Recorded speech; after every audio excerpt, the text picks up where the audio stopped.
Hello, everyone, and welcome to the Innovation in Affordable Housing Design and Student Planning Competition, Final Four Jury and Awards presentation. We are delighted to have you here. I am Rochelle Levitt, Director of the Research Utilization Division of the Office of Policy Development and Research. We at HUD are very excited for this final competition event, and I would like to provide you just a brief bit of background and thought that tells you about the second year of the IHAH, what we call this long name of our competition, before we begin the student presentations. This competition is designed to encourage innovation in affordable housing. You see here the goals of the competition. We created this competition because we really want to encourage innovation in affordable housing, raise practitioner and future practitioner capacity, and foster cross-cutting teamwork in design and community development. And these student presentations will certainly do that for us today. The eligible teams consisted of 3 to 5 students from at least 3 different backgrounds, one of which had to be a non-design related discipline. For example, the students on our teams today represent fields including law, construction management, real estate, urban planning, natural resources, architecture, and even others. The competition was divided into 2 phases. During the first phase, teams proposed solutions keeping 5 general elements in mind: planning, context, and analysis, building solutions and technology, community development solutions, site-specific illustrations of new and/or redevelopment, and schedule and finances.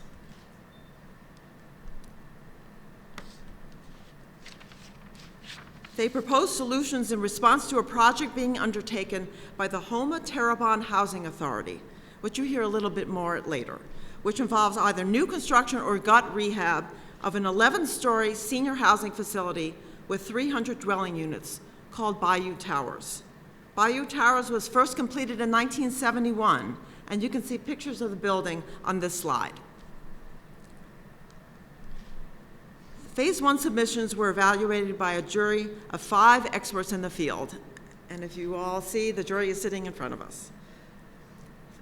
They're here today, and they chose the top 4 teams who you will meet today. These 4 teams were invited to visit the site in Houma, Louisiana in March. They spent the day touring the site and the town of Houma and hearing from community members, including members of the Bayou Towers Resident Council and the local Council on Aging. This is the list of teams and team members in presentation order. I also want to take a minute to thank our 5 jurors who are here today. If they might raise their hand when I introduce you, it's David Baker, founder of the David Baker Architects; Robin Stone, Senior Vice President for Research at Leading Edge; Christine Nokar, Vice President of Design and Construction Management for the National Church Residents; Polly Duke, Senior Vice President of Homes for America; and our head juror, Margaret Wild, founder of Promotor Group. I'd like now to introduce our partner in this year's competition, Mr. Wayne Thibodeau.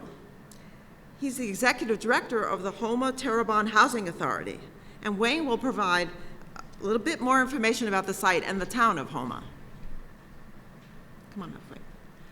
Come on. There's our steps.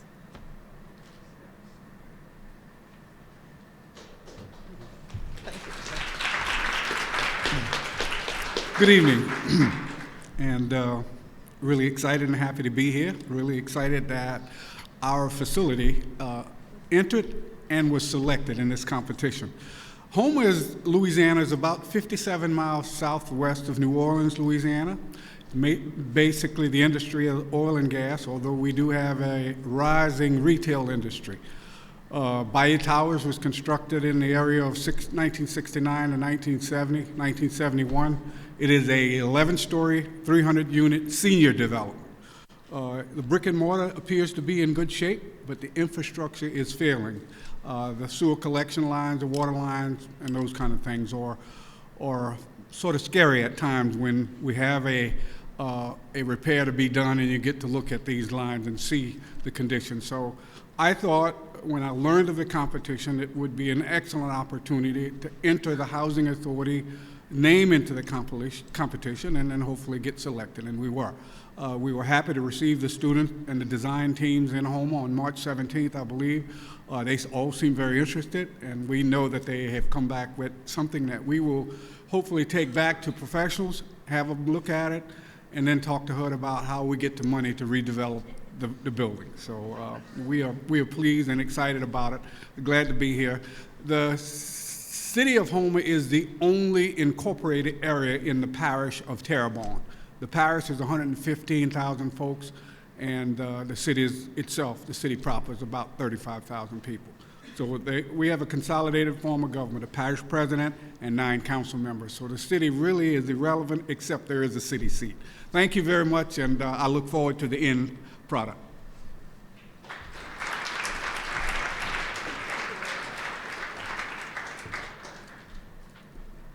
Okay, so the logistics. What I'm going to ask is all the student teams to leave, and Linda is going to direct you to where you can sit, and the first team should stay from Minnesota. And then I can ask the first team to come on up.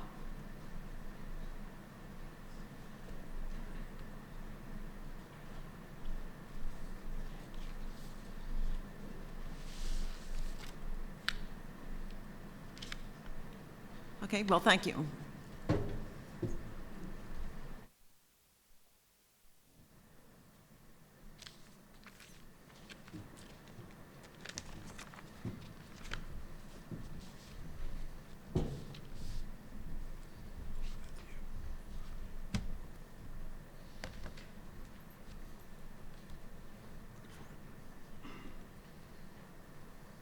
All right, we'll go ahead and get started.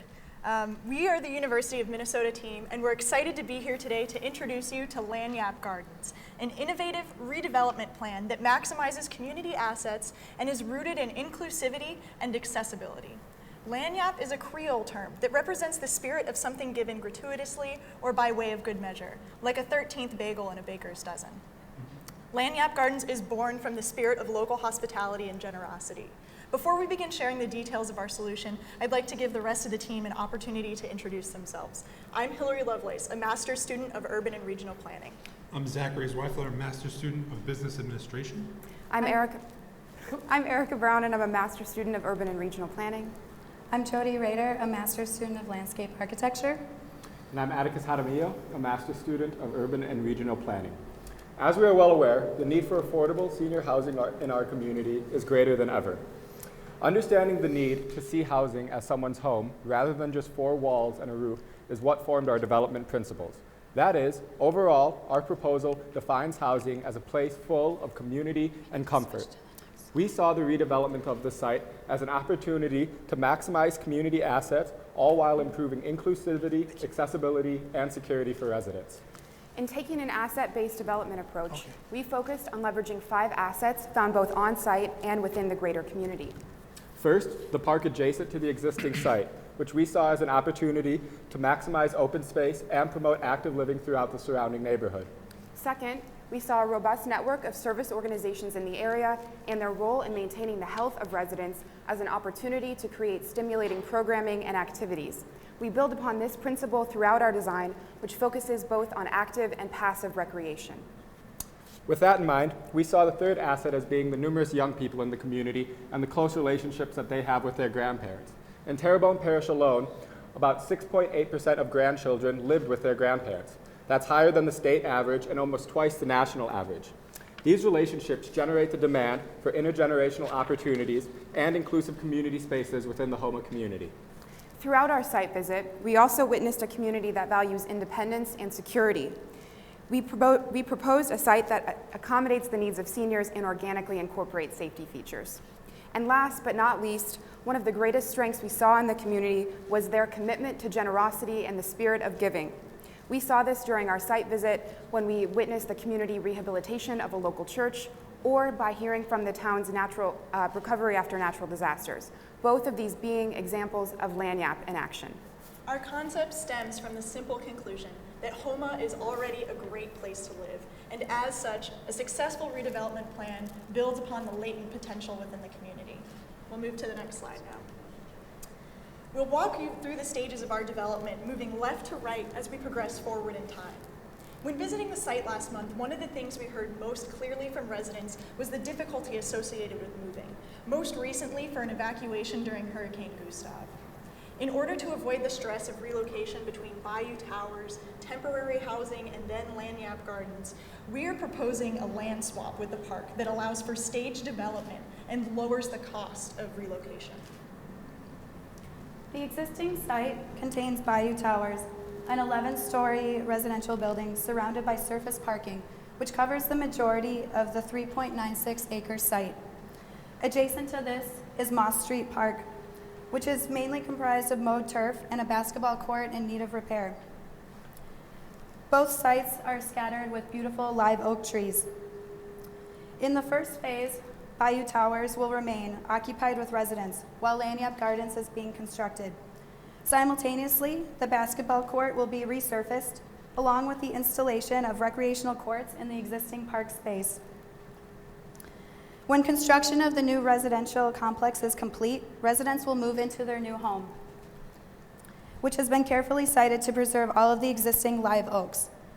Once demolition of Bayou Towers has been complete, construction will begin on the community buildings, which will have a presence along West Park Avenue. The usage of land swaps are not new to the area. Most recently in 2012, a recreation district swapped land with a private developer. In this situation, the land swap would be even simpler between two entities that are closely tied to the Terrebonne Parish Consolidated Governments, a recreation district once again, and the Houma Terrebonne Housing Authority. The final configuration will require a change in zoning as well as new parcel lines drawn up. The land swap will result in the respective owners of the properties owning exactly the same amount of land prior to the development, but with far increased value and amenity added. We estimate that we'll be able to break ground on the new residential buildings in 2017, which allows us 1 year to finalize the details of the land swap and obtain any necessary approvals. We will also secure gap financing in the form of construction loans at 10% interest rate, which we will roll into later construction loans in 2018. Once the initial construction of the residential buildings is complete, landscape installation and community building construction will begin in 2018 as well. We've also allowed for a zero rent recovery during that first year of construction in 2017 to account for any additional operating expenses or concessions that we'll need to make to residents during that first year of construction. We'll now move to the next slide. Now we're going to walk through the proposed site plan.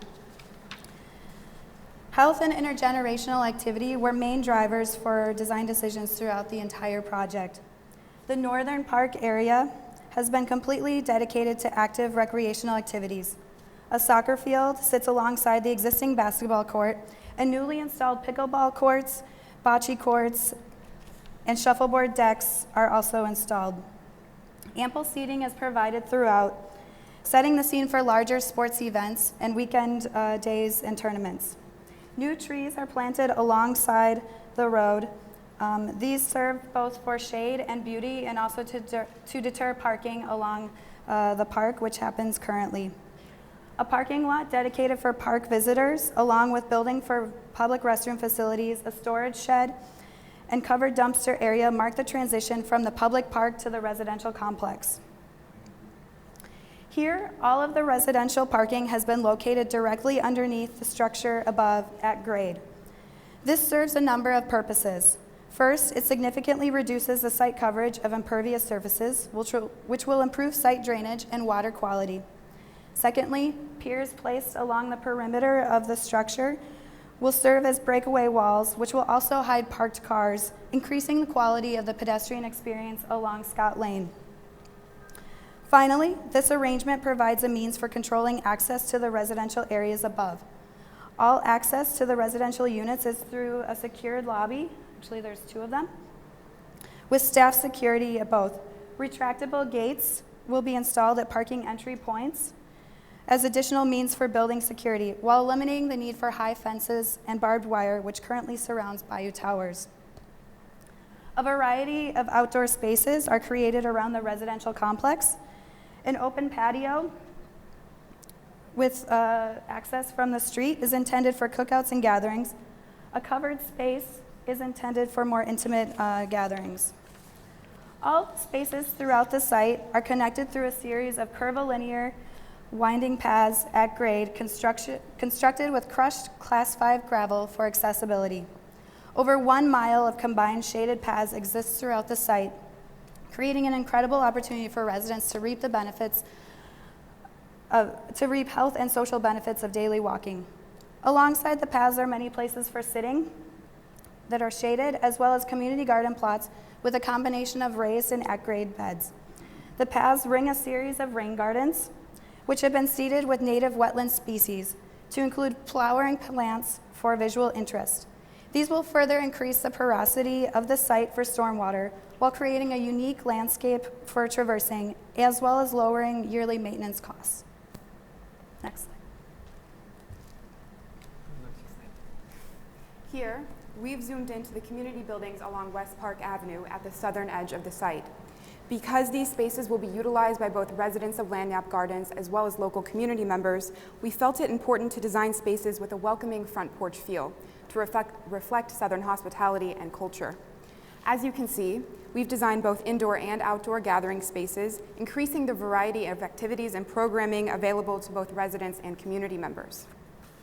We aspire to create spaces that allow youth and seniors to develop and strengthen relationships because intergenerational interactions reap many benefits. Interactions between youth and seniors are mentally and emotionally stimulating, benefiting seniors' health and giving youth the opportunity to learn more about their community. Simply put, investing in intergenerational interaction lays the foundation for continued community prosperity. The transformation of the Bayou Towers to an intergenerational community asset would not be possible without the help of community partnerships. In this regard, the site's proximity to schools, faith-based organizations, and social services presents an excellent opportunity. One organization that is critical to the long-term success of this plan is the Terrebonne Council on Aging, TCOA. Currently, TCOA provides an overwhelming majority of senior services both on and off-site. Their offices will be housed on-site, as they previously were, within the community building on Park Avenue. In addition, we included space for medical examination rooms that can be used by both residents and community members. Here, we imagine a local community health center using the examination rooms, possibly a new home for Tech Action Clinic at Dulac. Next to this is co-working office space for rotating social service organizations to use. While the community building provides many resident-utilized services, local community members will also benefit from new additions to the built environment. For example, both Terrebonne High School and Houma Junior High are within an easy 6-minute walk of the site. And at the corner of Scott Lane and Park Avenue is a multimedia computer library, which leads to a large decked gathering space outside of the building. Here, it's easy to imagine a resident of Lagniappe Gardens helping a grandchild with homework, an employee eating lunch out on the back deck, or a community member taking part in an informal performance on the back patio with ample room for seating. We potentially see these spaces being utilized by the community's foster grandparents program or possibly from one of the many student service organizations at the high school or junior high. With Houma's increased focus on health and recreation, as specified in the town's comprehensive land use plan, we focus on creating numerous outdoor activities for seniors, such as community gardening. Raised garden beds could be shared between seniors and youth, giving both an opportunity to be active, learn about community gardening, and healthy eating. By equipping the next generation with information about healthy foods and sustainable agriculture, Lagniappe Gardens is actively furthering Houma's health-centered vision for the future. Continuing with the theme of healthy living, we proposed a commercial-grade teaching kitchen to be housed on-site, also within the community buildings. Here, residents, students, and community members could come together and prepare weekly communal meals or participate in healthy cooking classes, all while using produce from their gardens. To solidify the design's commitment to intergenerational relationship building, we have created private and public spaces and devised ongoing programming to facilitate meaningful educational interactions for youth and seniors. Located further away from the street is the Interfaith Worship Chapel, which faces the rear entry of the large community gathering building. Within this building is space for large events as well as smaller breakout rooms that can be used for smaller group activities and crafts. For example, we imagine these rooms being used by bi-weekly oral history circles, where youth have the opportunity to interview seniors and learn more about their community in the process. Understanding that all of these activities necessitate safe and secure gathering spaces, we want to continue the tradition of the Neighborhood Watch, with hope that more eyes on the park will foster an increased sense of security for both residents of Lagniappe Gardens and community members. Public and private gathering spaces will be well used.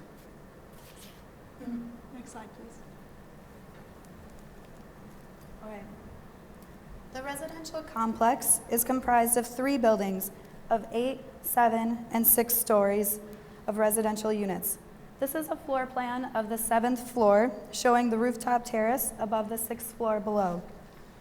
This terrace provides ample outdoor gathering space within the residential complex, as well as a walking loop adjacent to the extensive green roof around the perimeter.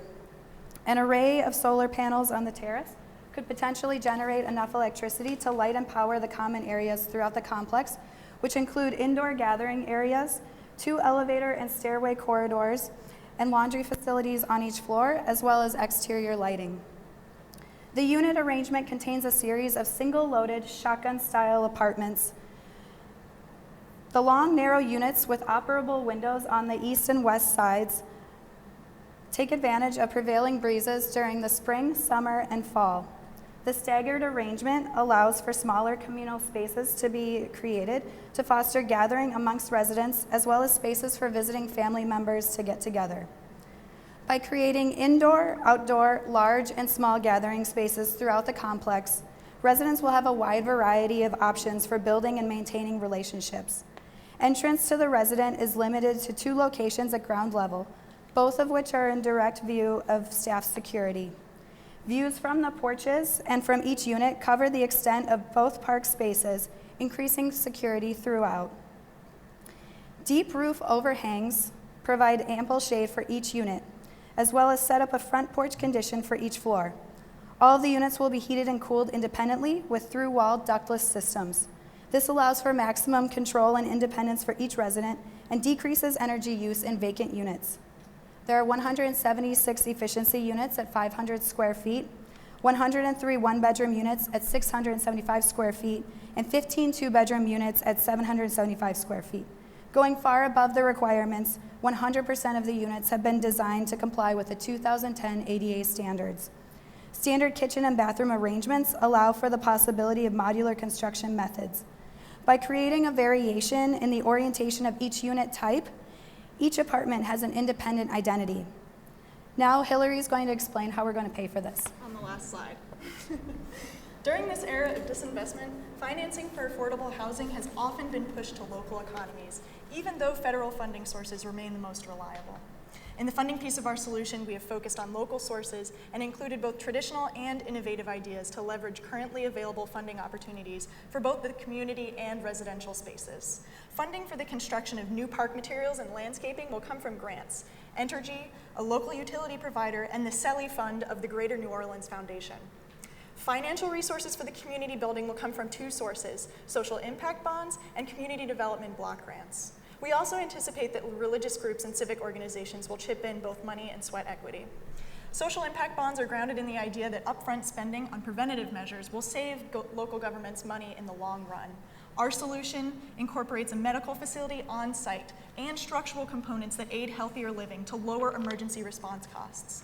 Our redesign of the site also features more eyes on the park and formal programming to lower law enforcement response rates to the area. The residential buildings will be partially funded utilizing program-related investments, or PRIs. PRIs are made typically by foundations to support charitable activities that include the potential return of capital, and most often are used to support both affordable housing and community development. And construction debt that we discussed earlier will be rolled and converted into the PRI debt, and locally here in Louisiana, we believe the largest PRI funder is the Foundation for Louisiana. Not only will funding through that foundation provide discounted debt service for this project, but the capital profits will also be used to make further improvements through the Louisiana Foundation's reinvestment. Before developing of the residence begins, the National Housing Trust Fund will be a viable source of funding. For any of the gaps that the National Housing Trust Fund does not cover, we suggest the use of home funds for capital costs. Most frequently, rents for residents will be subsidized by federal programs like housing choice vouchers and Social Security income. But we propose that the Housing Authority create a new way for residents to cover rent. Currently, the Terrebonne Parish Consolidated Government 2030 Comprehensive Plan suggests an assessment of vacant land and utilizing infill development to build more affordable housing. Building upon this existing plan, we propose that the Housing Authority would offer an option to accept the lands of seniors entering Lagniappe Gardens as rental payment and preserve their land and the home on it as affordable housing in the future, as acting as a community land trust. This provides a more long-term and comprehensive community plan for affordable housing in the future, allowing the spirit of generosity to continue for generations. To recap our proposal, we have identified and leveraged 5 assets found within the community in order to create a grounded redevelopment plan. In sum, we utilized the park to stage development, focused on promoting community health throughout our design, leveraged community involvement, increased safety, and ultimately used the spirit of generosity to guide our site development. In recognizing that Houma is already a great place to live, our proposal is built firmly on the assets of the community. At this point, we'd like to extend our thanks to HUD for hosting this competition, to Stephen Winters for handling all of the details, to the jury for selecting our first submission for further development, and especially to the University of Minnesota, and specifically Dr. Ryan Allen, our faculty advisor, for supporting us throughout this competition. Last but not least, we want to thank Bayou Towers, the residents, the staff, and the supporters who graciously showed us around their community in March. At this point, we'd be happy to answer any questions from the jury.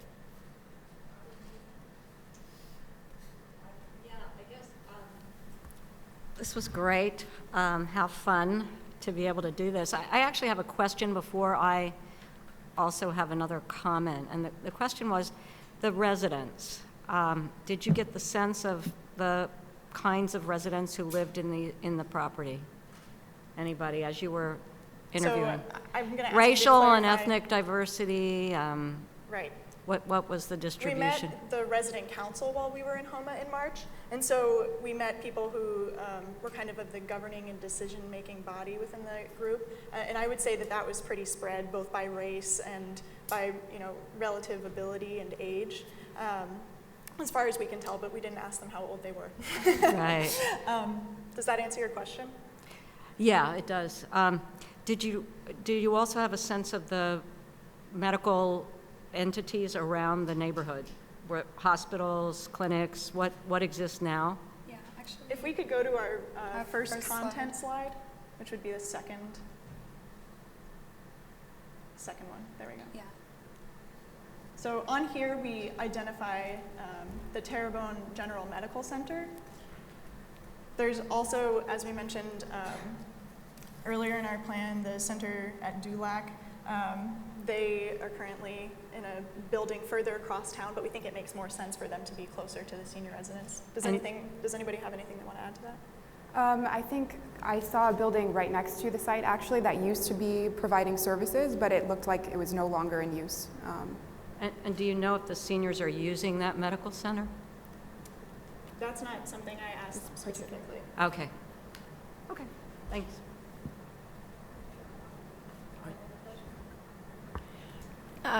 I thought it was a very good presentation. I particularly liked the assets that you started out with and then sort of wove them into the development of the community. I was curious in your financing plan that you're not using any tax credits. Was there a specific reason why you decided not to use the tax credit program?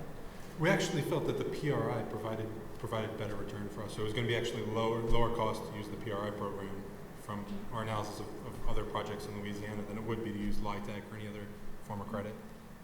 Okay. Thank you.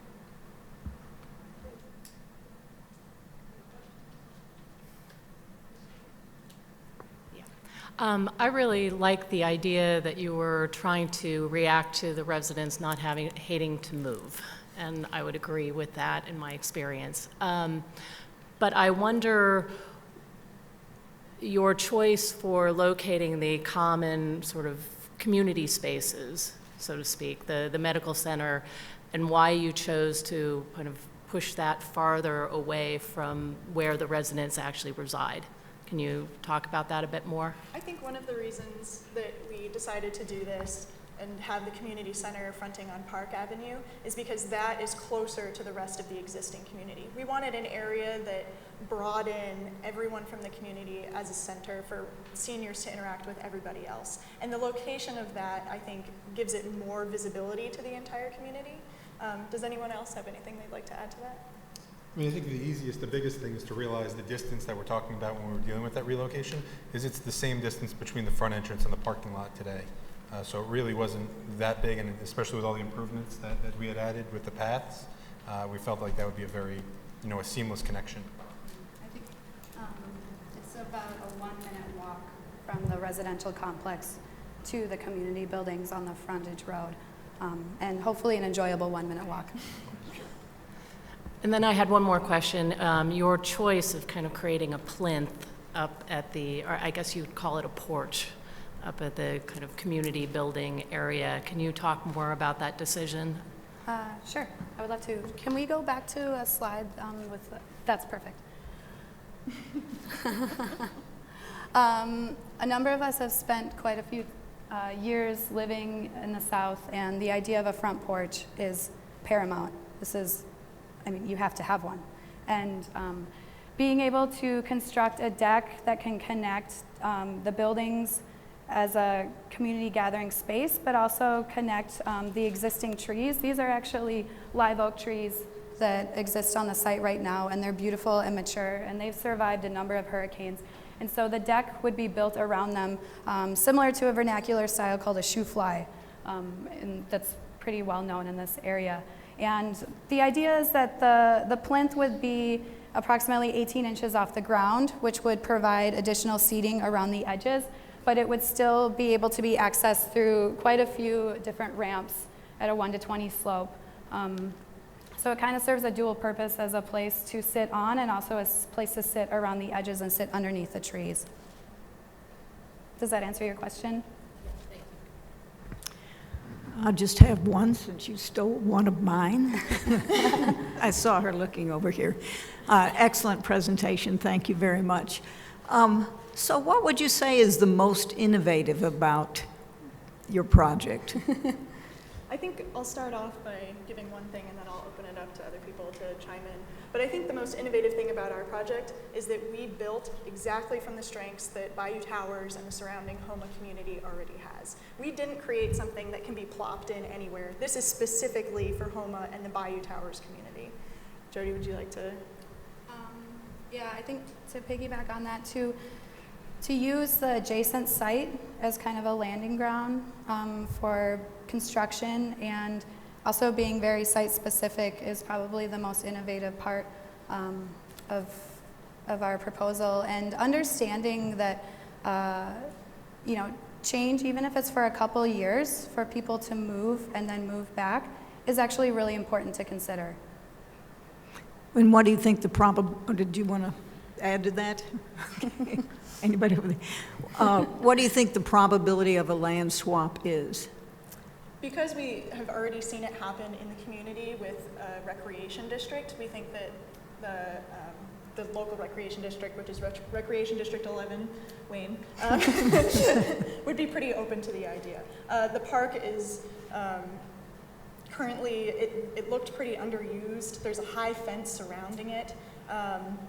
So it was easy for us to see that as a way to make the transition easier. Also,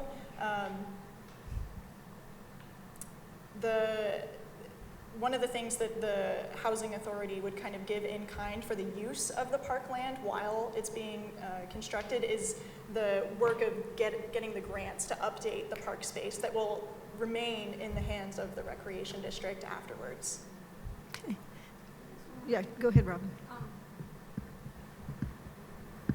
I want to go back a little bit to thinking about the partnerships and the programming.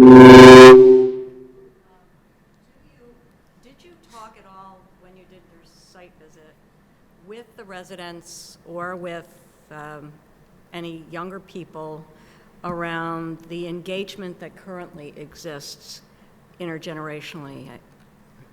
Sure.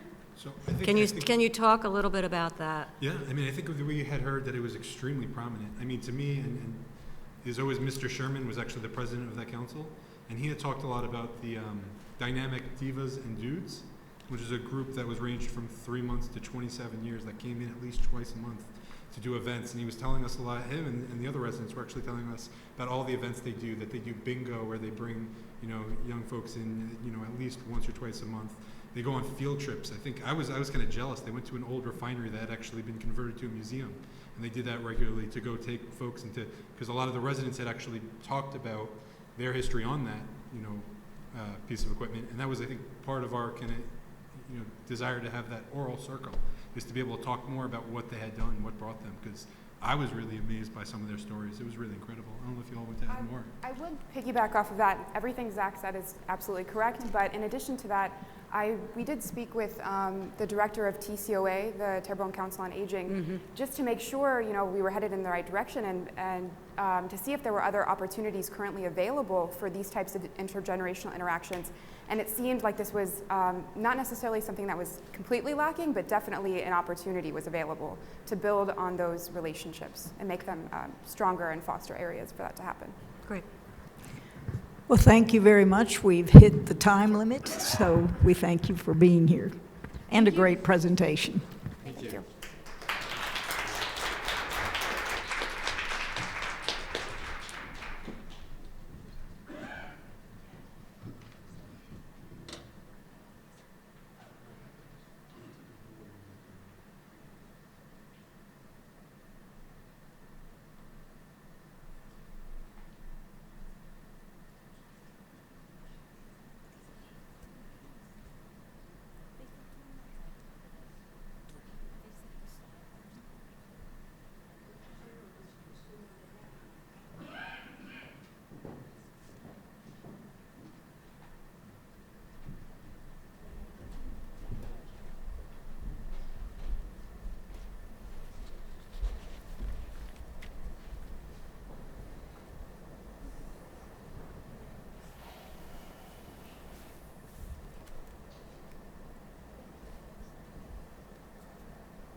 Good afternoon. On behalf of Team 82 and the University of California, Los Angeles, we would like to thank our fellow graduate students, the HOMA Terrebonne Housing Authority, Stephen Winter Associates, and HUD for coordinating this competition. We would also like to thank our jurors here today. Thank you for your time and allowing us to present to you our vision for a wellness-oriented 50-plus community in HOMA, Louisiana, the Bayou Towers. My name is Adid, and I'm a graduate candidate in UCLA's Public Policy program. With me here today are my teammates, Presti, John, Louise, and Laura. Together, we assemble skills in architecture, real estate, public policy, and urban planning. Our proposal recognizes the Bayou Towers as both a neighborhood landmark and platform for promoting individual and community health.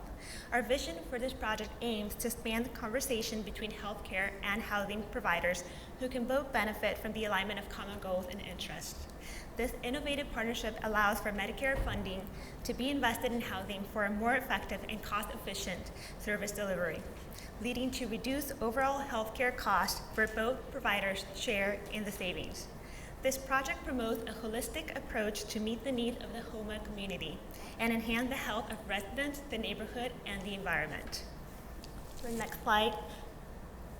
Our project proposes a deep green retrofit of the existing building replacing all vital systems and reconnecting the residents to services and the surrounding neighborhood. As a neighborhood landmark, the Bayou Towers is a permanent home to many residents who have invested in their community for more than a decade.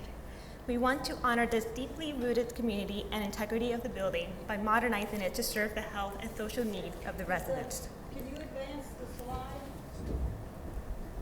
Did you request a slide? I think there's some issues. All right. Just redo the second part, but just wait. Redo the second part. Redo the second. Right here. I think they said the batteries died. All right. Just redo it, just wait. So we're just gonna take a brief pause.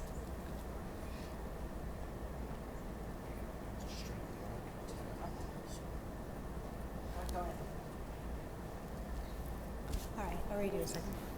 I'll redo the second slide for sure. All right.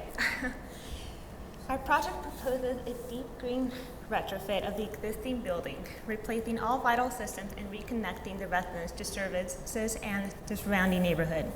As a neighborhood landmark, the Bayou Towers is a permanent home to many residents who have invested in their community for more than a decade. We want to honor this deeply rooted community and integrity of the building by modernizing it to serve the health and social needs of its residents. In a climate of limited resources, we chose a gut rehab as an environmentally, socially, and financially sustainable option in contrast to new construction. Environmentally, because rehabilitation is inherently more sustainable than new construction when looking at a life cycle assessment. Socially, since it would be less disruptive to the neighborhood and displace fewer residents during construction.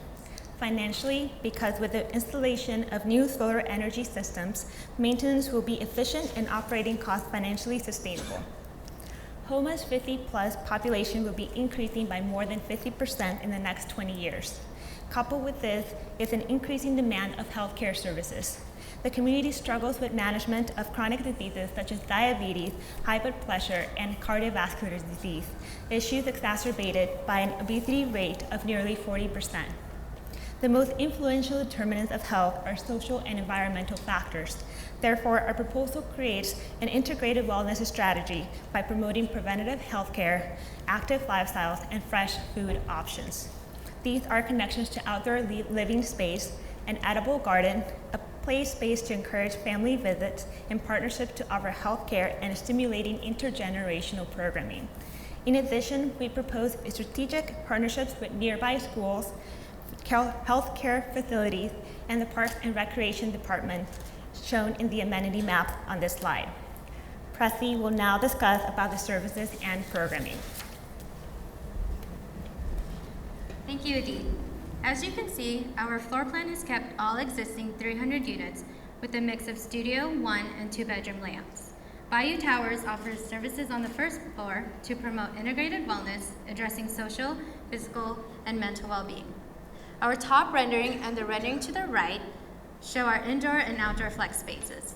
You can see how the design has lofted up the ceiling on the first floor to create double height community spaces, creating a more open connection between the indoor community areas and outdoor patio area. Currently, there is no outdoor space conducive to active uses such as exercising. Also, in talking with the residents during the site visit, they had shared with us that they hold different events throughout the year, and such as community bands, an annual prom, and different events for their families. By making the spaces flexible, they can be used for all these uses at different times. The second rendering shows an on-site telehealth and wellness suite. We plan on enhancing the existing healthcare visitation area by adding a cutting-edge telehealth suite managed by an on-site care coordinator. Studies show that up to 1/3 of all hospital readmissions among the 55-plus patients are preventable through active disease management and post-discharge support. This program allows access to routine check-ins without physical face-to-face contact. Patients can communicate with an on-call physician in real time through video conferencing technology. This service is covered by Medicaid and will reduce healthcare costs for residents and healthcare providers. The third rendering shows the intergenerational digital literacy program in partnership with Nichols State University, located about 20 minutes from the site. The university currently offers an intergenerational program on their campus and could manage the program at Bayou Towers. Working with national partners that provide resources for digital literacy, the program would connect residents with high school-aged youth. Youth will be able to share their digital expertise while the residents provide mentorship to the youth. At the bottom, you can see our edible rooftop garden. Fresh food cost and access are both issues in Houma. 1 in 5 households in the city reports difficulty affording food. In addition, the area is considered a food desert by the U.S. Department of Agriculture because of low vehicle ownership in the census tract. Because of this, residents are most likely to purchase highly processed foods from corner stores rather than going to full-service supermarkets. The rooftop garden will generate approximately 700 pounds of produce worth more than $1,200. The flexible modular system allows for modifications to meet the residents' needs. We recommend repurposed wooden pallets from Houma's shipping sector to be used to reduce life cycle greenhouse gases, and include a drainage system to maintain the integrity of the roof. Now, John will highlight the outdoor spaces and connectivity to the community. Thank you, Pressy. We divided the site into 3 spaces: public, semi-private, and private. Currently, Bayou Towers is disconnected from nearby public spaces, such as the park, its parking lot. But the new proposed plan aims to connect Bayou Towers to the park by creating direct access through a pedestrian pathway. Parking to Bayou Towers remains situated along the eastern and western edge of the site, with the east side extended further alongside the new pedestrian pathway. A dedicated visitors parking lot along Scott Lane adjacent to the park allows for people unaffiliated with Bayou Towers to enjoy the park while not encroaching on any of the residents' parking spots or park space itself, as is the current situation. The addition of the lot across West Park Avenue allows for dedicated staff and visitor parking, allocating all parking along the eastern side of Bayou Towers to be used by residents and their families. Semi-private spaces have been created through the newly redesigned interior atrium spaces located on the north and southeastern corner of Bayou Towers, providing large open spaces for residents to socialize in a semi-private environment, while the outdoor platform spaces running along the east side of Bayou Towers create a semi-private atmosphere for residents and the rest of the community to commingle, sharing the space for events or games. The outdoor platforms are interconnected to one another, thus making circulation between the semi-private atrium spaces and the public park easy to access. We decided that adding private balcony spaces for each apartment will allow a direct outdoor connection while providing some sense of security and privacy. They also serve to help residents enjoying the outdoor platform spaces in park feel more secure through natural surveillance from direct lines of sight by their neighbors above. Luis will now go into great detail about the design and sustainable features we propose. Thank you, John. Now I will be talking about the design concepts of our project. So the goal of universal design is to create spaces that allow the residents of all different levels to be able to navigate through our building rather easily and intuitively. Our design incorporates contrasting colors and tones to allow our residents to navigate through the building. In addition, we'll be having 15 units that will be completely reconfigured to be ADA accessible, while the remaining will remain all adaptable. To give our building a sustainable and second life, we decided to recycle and repurpose the materials that were to be removed from the facade. As you can see on the first set of renderings, you can see that we decided to take out the cantilevers from the existing building, and those will be saw cut and reformatted so that we could begin to create platforms where the residents can come outside. And these platforms, especially the 2 biggest ones, will connect to the double height spaces so that you could almost bring the program outside. And the second is the concrete aggregate panels that will be also smoothed out and polished so that they could become the top part of the benches. So the third material to be repurposed is the steel window frames that will be used to create canopies for the residents so that they could enjoy the outside. Now, talking about the 3 design interventions, as in the big picture, is the creation of hierarchical double height spaces for the community areas which did not exist before. The second one is the creation of balconies for everyone in the residence, which we saw was part of the original design of Bayou Towers, but which actually never happened. And the third one is the creation of a new and more energy efficient facade, which you can see in the renderings, facade variations through repetition. So with this new facade, we aim to articulate a new and more efficient one. And you can see there the punch out and punch in balconies.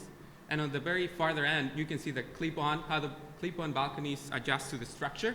And also, in this one, you can see how all of our systems come together, the PV solar panels, the airflow panels, and the phenolic resin panels that will become part of our facade, and which will be discussed in further detail in this next slide. So for the sustainability, I will be talking about in terms of two main systems, passive and active. So in this design, the passive actives will include low flow toilets and fixtures that will conserve water in the first place, Energy Star appliances that will reduce electricity, and as you can see in the section cut, we are aiming to reconfigure how air circulates through the space so that it will be more efficient. And the fourth one will be the reduction of the window to wall ratio to make this building perform better. So the ratio will be at 35 to 60. And the reason why we decided to do this move is because our research on the climate of this area, which during the whole seasons, the sun is relatively low, roughly about 40 degrees, as you can see in the diagrams too, except during the summers. So during 3 of the seasons, the sun is about 40 degrees, which means that the sun is heating the east and west facades, and the heat will transfer almost automatically into the units. So what we're trying to do by solidifying the facade is to reduce the heat gain. So that was the very first one. Now I will be moving on to talk about the active systems. So in this, as you can see on the bottom, we have a water filtration tank that will allow us to capitalize on the fact that Houma has roughly 63 inches of rain on a yearly basis, which is more than double than most US cities. So what we aim with this is to be able to conserve water, which will be used for irrigation purposes and also to potentially flush toilets. The second system will be the water solar panels that will be on the roof, and which will allow us to generate hot water for the entire building, and they will be adjusted on a quarterly basis to maximize efficiency. The third system is the PV solar panels that will be installed on the punch-out balconies, which will help us to generate power for LED lights in the units and the corridors. And the last two systems are the most innovative part of our design when we are talking about the sustainability, which are the airflow panels and electrochromic windows. Airflow panels are specifically designed to deal with the humidity in the air, which we know is a big problem for Houma, Louisiana, because through March through October, the humidity can be really high. And what this system really does is gets rid of the humidity. And as you can see in the diagram, the air that goes into the units comes through the bottom of the panel. And before it enters the unit, the humidity, the filtration gets rid of the humidity. And this will help with residents feeling more comfortable inside the unit. So the other system that we are using is the electrochromic windows, which deal specifically with heat gains. And the reason why this is so important for our project is because Houma has roughly 290 sunny days, and from April to October, the temperatures can reach up to 80 degrees, which will mean a lot of heat gain on the facade and the spaces. So with this system, we aim to reduce the electric consumption. And as you can see, the way the system really works is that there's a film that becomes darker and therefore reducing the amount of heat that goes into the space. What we aim with all these systems is to really reduce energy consumption. So we did some EQUEST energy simulation studies. And what these studies really proved us is that in a yearly basis, we will be able to save 40% of electricity, which will transfer to roughly $150,000 on a yearly basis. So with this, I will now be transferring the stage to my teammate, Lara, who will be talking about the finances. Thank you, Luis. So the main crux of our innovative financing strategy is the use of medical cost savings to create a new stream of revenue to subsidize our affordable units. We're coupling this with RAD vouchers that will convert the existing public housing units to project-based Section 8. The state Medicare and Medicaid systems will see a savings by reinvesting a portion of their funding in subsidized units and preventative care on site at Bayou Towers. This will, however, require a waiver from the Center for Medicare Services to pursue use of funding for housing, a motion that both California and New York have already sought. We believe that they have incentive to fund this project given the extremely high cost of patients in this area, as well as recent fines to local hospitals for inefficient provision of services under the Affordable Care Act. The 2012 Affordable Care Act allows Medicare to penalize hospitals when patients with specific conditions are readmitted within 30 days of treatment. Both of the state-run hospitals in the site area have been fined for excessive readmissions, costing hundreds of thousands of dollars in revenue annually. Additionally, Medicare enrollees in Terrebonne Parish over the age of 55 cost an average of more than $18,000 annually, while the average healthcare cost per enrollee in the U.S. is just over $6,000. Given these high costs, we advocate for the delivery of healthcare services in conjunction with housing. As rental subsidies, funds will be spent more efficiently and produce better healthcare outcomes for the residents. The total development cost of the project is $16.9 million, assuming a complete replacement of all systems as well as green design interventions. This is approximately $60 per square foot with an additional 20% premium for green design. The construction sources leverage $7.5 million in 9% low-income housing tax credit equity, $1.2 million of tax credit assistance funds, in addition to an $8 million permanent loan. We chose to forego home and CDBG funding because they would ultimately contribute little funding while triggering Davis-Bacon wages for the project. RAD and Medicare funding are structured as rental subsidies, bringing rents up to fair market value for all units. The total operating costs for the building are just over $1 million annually, or about $3,600 per unit. All assumptions are based on terms required by the Louisiana Housing Corporation's 2015 Qualified Allocation Plan, and tax credit calculations assume a price of 97 cents per tax credit in accordance with other projects in the site area. The long-term ownership will be held by the Housing Authority's nonprofit instrumentality in alignment with RAD requirements. Using this structure, cash flow and debt service coverage ratio will remain solvent for well over 15 years. In conclusion, our innovative solutions to Bayou Towers addresses social health and well-being, environmental efficiency, and financial feasibility pertinent to affordable housing today. The design features promote a sustainable second life, repurposing materials to reduce environmental impacts and expenses while replacing outdated equipment with durable, energy-efficient systems. The new Bayou Towers will hold its ground as a sustainable neighborhood landmark and empower the residents to live in a place that they know is safe, accessible, and affordable. Thank you.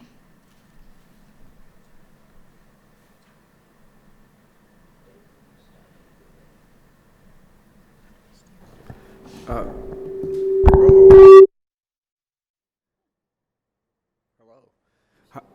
I am, okay, Did I hear you say you were taking cantilevers and removing them from the building and taking them down to the ground? Is that true? As you could see from the very first pictures that were presented, the original design has some cantilevers that come out of the facade. So those will be saw cut and reorganized to create these platforms. What slide is it? So you're taking those off, then you're adding balconies? Yeah, the whole facade will be taken out and it will be completely reconfigured as you saw in the proposed renderings. But yeah, that's how we were planning to do that. Okay, but then so the concrete goes down on the ground there in the community space? They become the new platforms that you see on the outside, on the east facade, on the east side of the building. And this is the same unit count that was there before? Yes. So, and then how did you not lose units without building new space? I mean, because you added community space, right? So the community space really already existed there. It was just reconfigured. And it was only these two areas where we created the double height spaces. So everything else was reconfigured. With the new systems, we were able to reduce the areas for operation, which includes mainly mechanical rooms, because we are applying all these systems that will allow us to reduce the amount of duct work that it goes into the system. So we'll be reducing on the space of the mechanical rooms. And as a whole, we also reconfigured all the other spaces so that it will give us enough room to allocate for these double height spaces, which we thought will be something really relevant because currently they don't have any space where they feel like maybe it's a little bit more open. And we felt like the double height spaces will give some sense of hierarchy. Okay, thanks.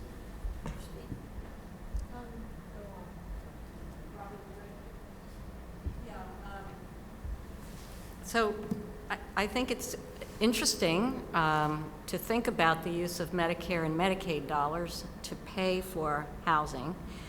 I guess I have a couple of questions. First is, how do you anticipate the medical partnerships working with the housing? It's very difficult to achieve Medicare savings, and you know the health care is not covered by Medicaid. One of you, I think I heard talk about Medicaid savings, but the Medicare savings for the elderly are going to come from Medicare, not Medicaid. So how do you see that partnership working in order to get any of these dollars, let alone try to think about getting the savings from the Medicare program? Sure, yeah. So, I will say that initially we looked at the hospitals that were being directly fined, and we had considered them as partners. But in discussion with some affordable housing developers that have already been seeking this type of model in different ways, they were actually working with state and county partners so that they would reduce the overall expenses to the entire system by investing directly. Now, I will say that our system models it as a rental subsidies, while many of the other projects that we've looked at model it directly as operating subsidies. But in discussions with some of these people that are pursuing different waivers towards the type of funding, they're actually pursuing some waivers that would allow for some of this funding to go directly into subsidies for the housing, essentially paying them as like a managed care provider that would directly oversee the provision of services, so like a contract to them. But what is going to go on in the building? What is the partnership that's different than exists now? Mm-hmm. Explain, actually, can you just talk a little bit about how you think these Medicare savings are going to happen? Yeah, so it is independent living currently. So we're not looking at a completely supported service model, but we are looking at providing preventative care, such as nurse assistants and nurses on site, as well as this telehealth suite, which they will be able to actually converse with doctors on a regular basis, provides more convenient medical care, as well as an on-site coordinator who, when residents may be discharged from the hospital or given specific instructions from their primary care physicians, they can follow up to ensure that they do have the appropriate post-discharge support as far as following up that they are following all of the different medications and the different preventative and supportive practices that their doctors instruct. Okay, thanks.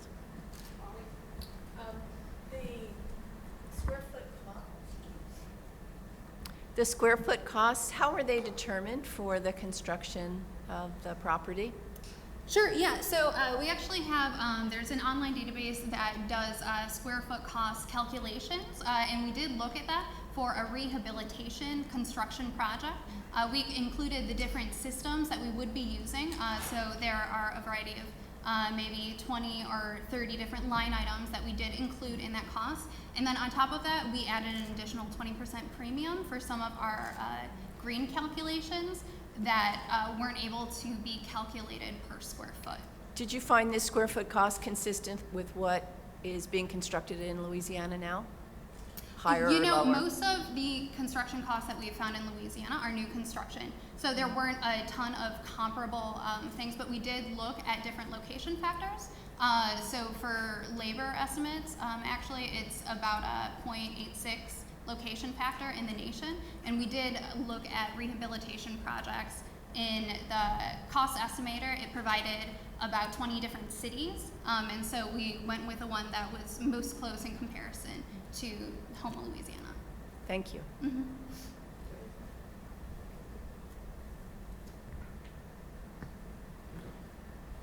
So you talked about you have some services on the first floor and the telehealth suite. What else do you have in your community spaces? Yeah, so I think a lot of the different services that we are providing are partnerships with local service providers. So the Intergenerational Digital Literacy Program, for instance, we will be partnering with Nichols State University, as well as the national organization Net Literacy that already provides curriculum for senior digital literacy coursework. We also have the Telehealth and Wellness Center. And then actually the resident council is very active in putting on their own events. They already have regular bingo events. They have fall harvest events. They regularly watch sports games down there. And so they actually pretty well occupy the space without us bringing in any additional services. And they also have very strong partnerships with their Office on Aging that also brings activities to the site. Okay. I'm gonna look. Anybody have an additional one? Go ahead. I just had one question about the edible garden. I think it's a great thing that you actually did the research to get a sense of whether this was a food desert area.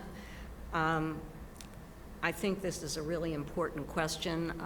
I'm wondering to what extent you actually talked to the resident council or got a sense of how invested these folks would be in their own gardening. We often find that gardens are built and they're not used, as well as walking paths and a lot of other things that design folks think are going to be great, and actually people don't use them at all. So what are the incentives, or how do you get these folks engaged in actually using that edible garden and doing the work around more nutritious eating and cooking foods that are healthy for them? Yeah, so we've looked at a few like models and just a few nonprofit organizations that are focused on edible rooftop or edible gardens, and we did discuss the components of like who's going to manage it, and so a few organizations would come in and take the management role, engage the residents to kind of take a piece of the plot and like learn how to grow or just learn how to take care of it. And then over time, they will transition, and that nonprofit would leave, and they would eventually be able to run it themselves. Okay, that's great.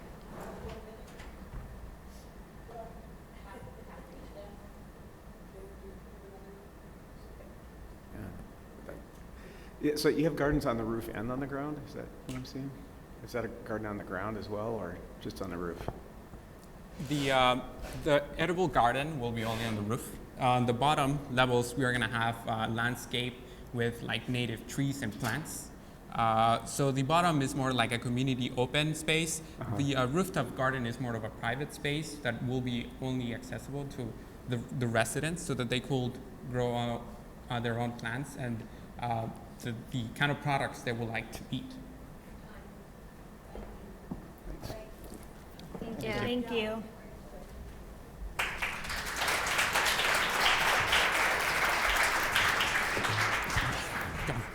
No worries. That's quite.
Is it good then?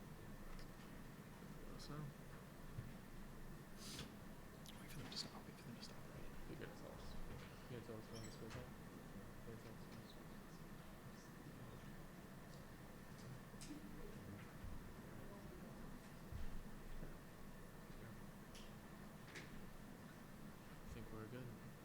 Ready? Great. Good afternoon, ladies and gentlemen, jurors, and the HUD community. On behalf of the entire NYU team, we would like to thank you for this opportunity to present today. We've thoroughly enjoyed this competition and know that these experiences will help us succeed in the future.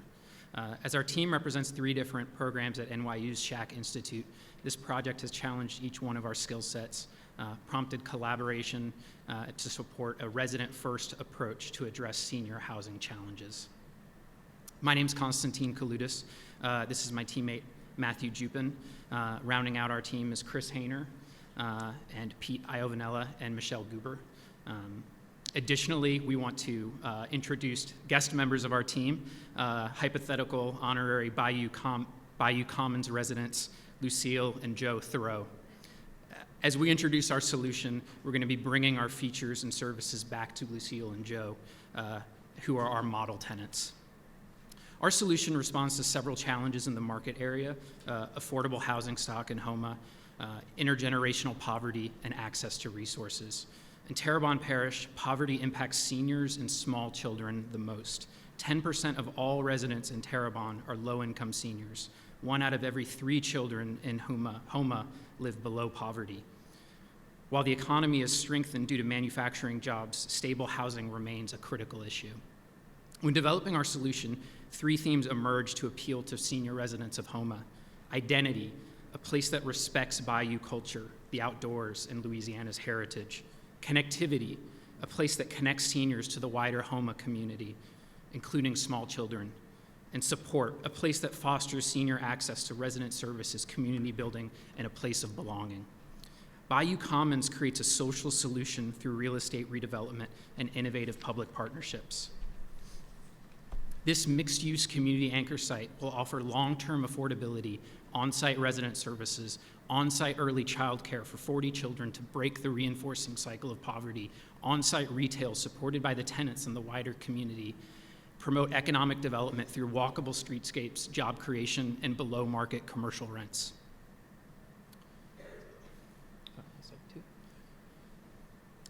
This design inverts the basic scheme of the existing tower by shifting the building bulk to the site's periphery. This better addresses the scale of the neighborhood and activates a streetscape on West Park Avenue. The redevelopment also connects with the neighboring park and integrates with the nearby waterfront. The retail space is anchored by a pharmacy with the built-in consumer base on site and a local coffee chain, PJ's Coffee of New Orleans, to provide a third space to attract wider members of the Houma community. A key community facility exists west to the pharmacy, a physical therapy center. Since physical therapy needs are now covered under the Affordable Care Act, combined with the site's existing partnership with Nichols State University's physical therapy program, this on-site physical therapy center responds to a growing and stated need. The center of the ground floor is the community senior space. This is the anchor. This site is designed to foster social connections among seniors through a dining area, gym, a lounge for bingo and TV, educational programming spaces, a computer lab, and more. But it's not enough just to design these spaces. They have to come alive, and the way they come alive is with resident services staff. We have on-site resident services teams, a service coordinator and an empowerment coordinator who are funded through building operations. They provide service coordination, community building, empowerment programming, and educational programming. This creates an environment of belonging and support, avoiding senior isolation. The northernmost point of the property is an early child care development center, a partnership with Louisiana Head Start, providing child care for those ages 6 weeks to 5 years old, and providing on-site volunteering opportunities for the senior residents. The demand for Head Start and early Head Start is significant in this market area. Most providers have a long wait list, and many church groups have to step up to provide child care. This accredited early child care development center would feed into the neighboring public school system and serves as a workforce development. Parents can pursue their career and their education by having their kids in safe, stable child care. This combination of senior housing and child care fosters a sense of respect for elders among children, and it deepens senior connections to children in the community. Thanks, Konstantin. Next slide, please.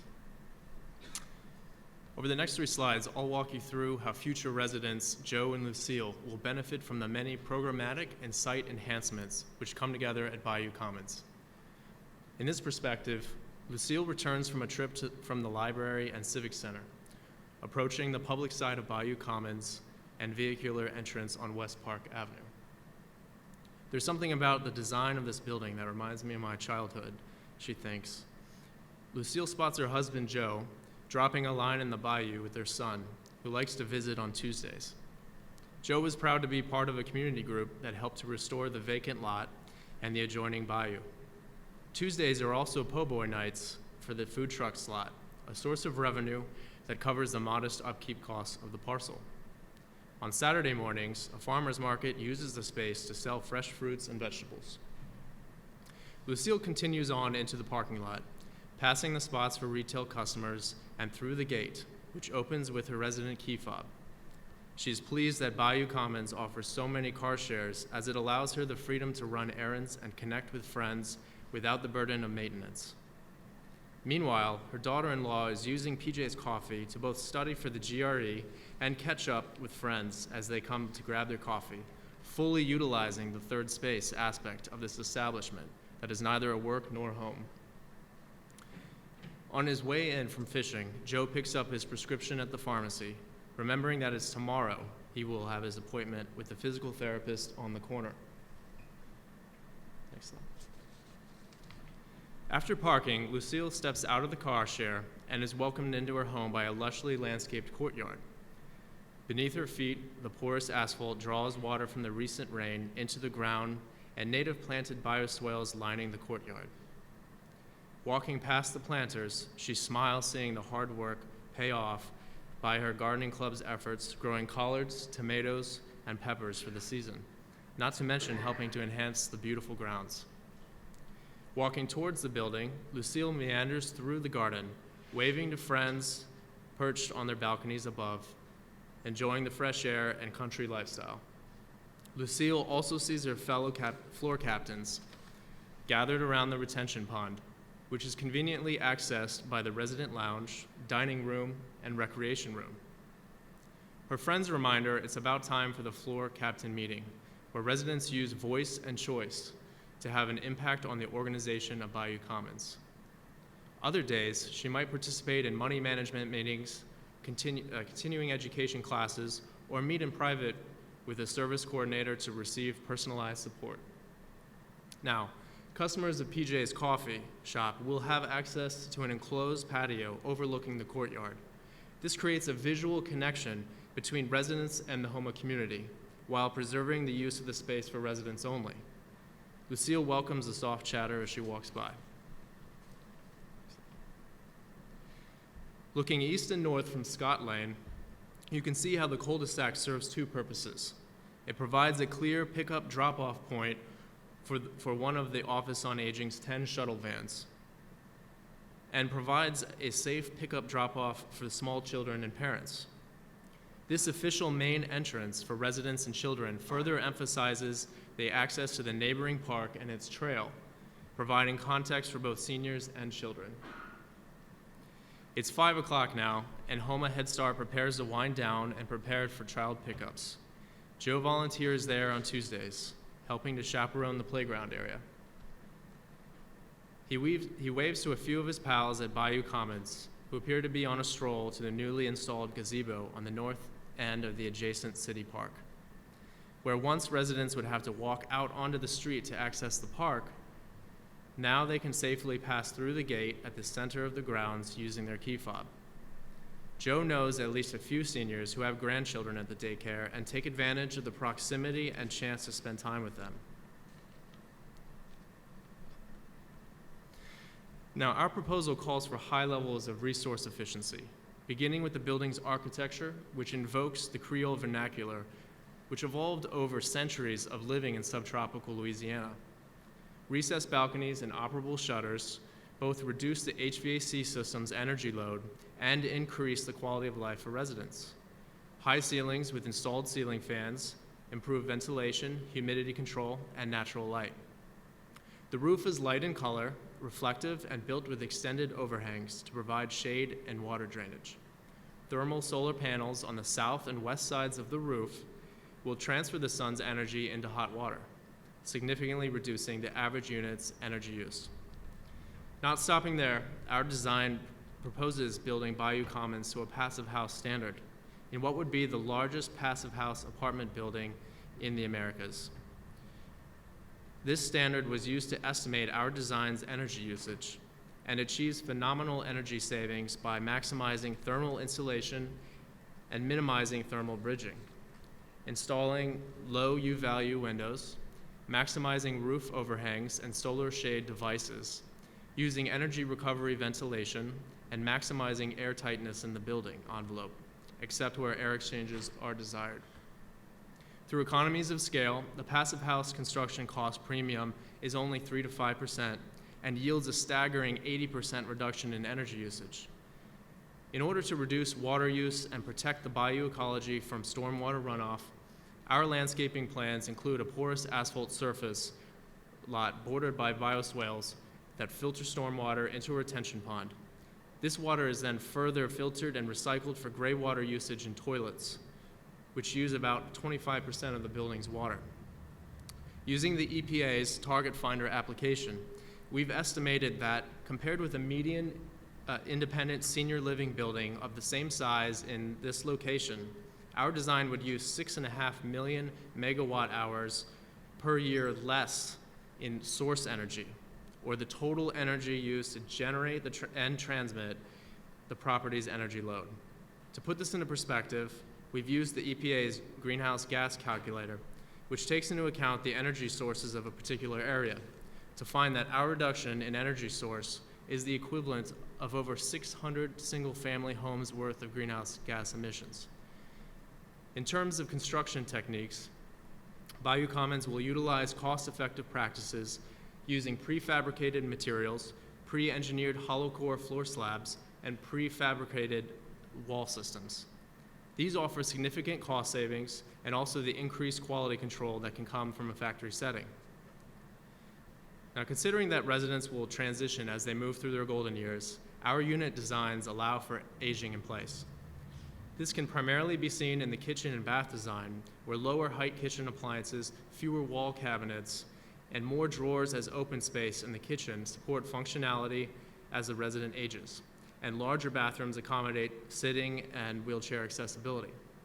In addition to the access to the outdoors was considered paramount, and so easy indoor-outdoor access onto a balcony is provided in each unit. These balconies will support the Southern lifestyle. As one resident told us on our site visit, "We're Cajuns, we love the outdoors."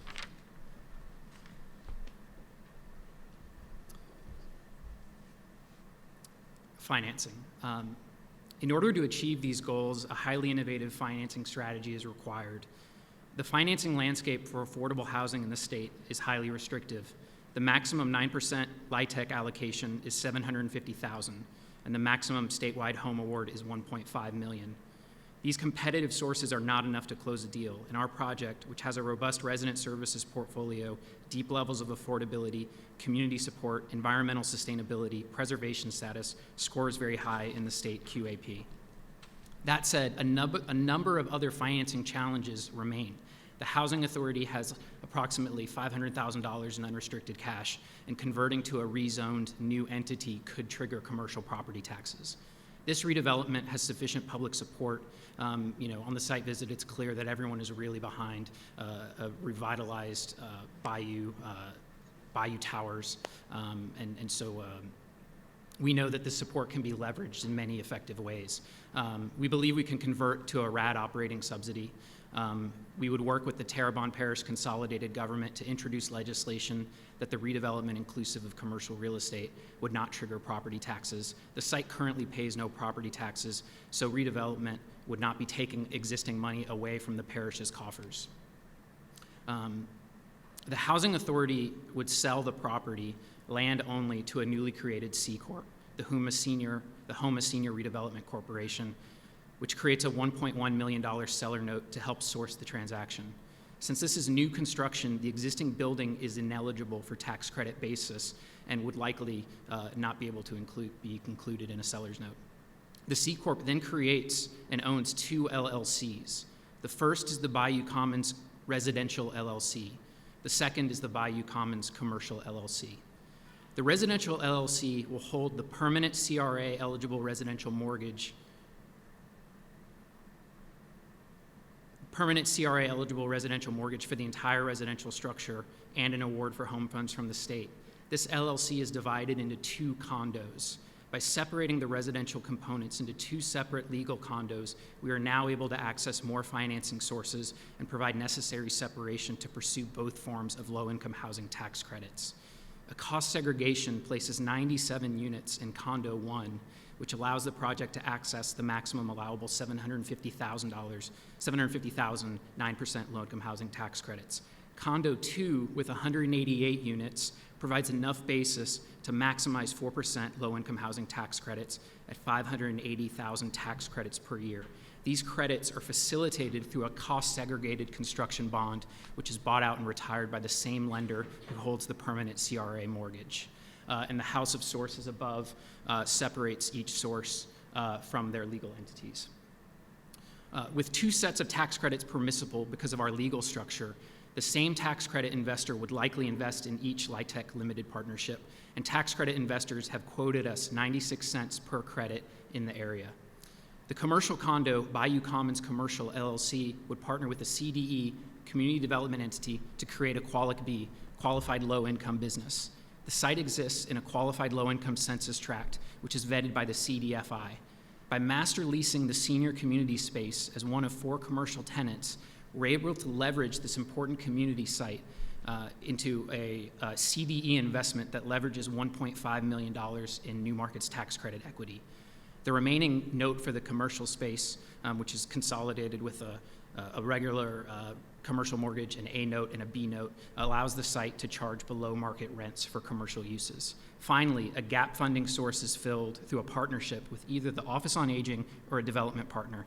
The Office on Aging is in a really unique situation. They have $15 million in unrestricted cash, and they have a vested interest in the success of this project. We believe they've also, on our site visit, expressed an interest in participating in real estate transactions. We believe that they would invest $2 million in the project, which would be retired by a developer fee received at year one of operations. If the Office on Aging did not want to participate in this transaction, we believe that an equity partner would participate because we're providing a 16% IRR over a 6-year period, which is a reasonable return for an investment in a public asset. This highly complex financing structure with several legal entities designed to maximize financing opportunities ultimately allows Bayou Commons to fully redevelop 285 units of affordable housing with 137 at 30% AMI, create a walkable anchor site of housing and services, and create a landmark passive energy property in North America, all while promoting economic development in a challenging census tract. At Bayou Commons, housing is the organizing principle, and from that platform of housing plus services, residents can live their fullest lives. So we're going to bring our full team up for the Q&A portion.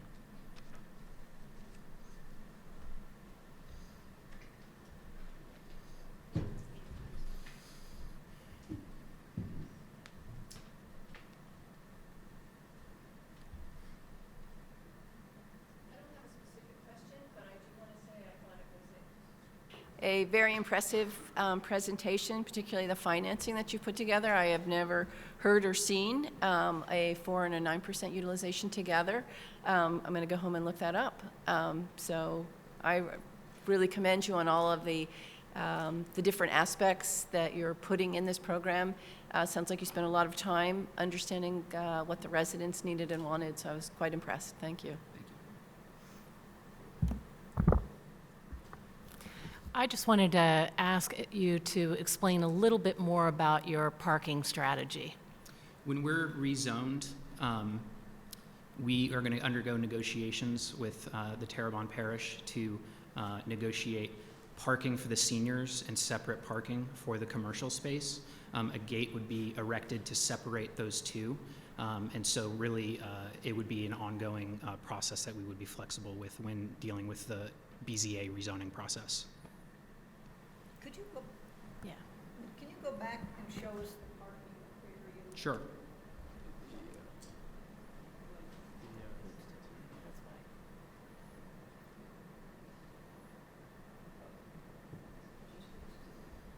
So some of that's just going to be gated. Yes. I have a question. Do you guys have an architecture school there? I'm sorry? Just your architectural presentation was super sophisticated. I was just wondering if somebody has worked previously, or did you hire an architect? No, I have a background in architecture. So you are I did an my architect? undergrad in architecture. Pardon? I did my undergraduate degree in architecture. Yeah, so it's quite commendable. You're at kind of state of the art there.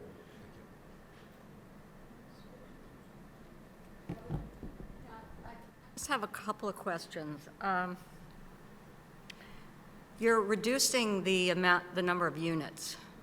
What's going to happen to those people? We would work closely with surrounding like landowners, multifamily housing agencies, and trying to reclassify those people. It is our understanding that not all 300 residents are necessarily going to be returning to the site. Okay. But no one's going to get thrown out on the street. I mean, we have, you know. Okay. No, I just think, you know, the problem with affordable senior housing is that we have so few of it, and to reduce the units even more is in this time when most entities are struggling to get more units is just an issue.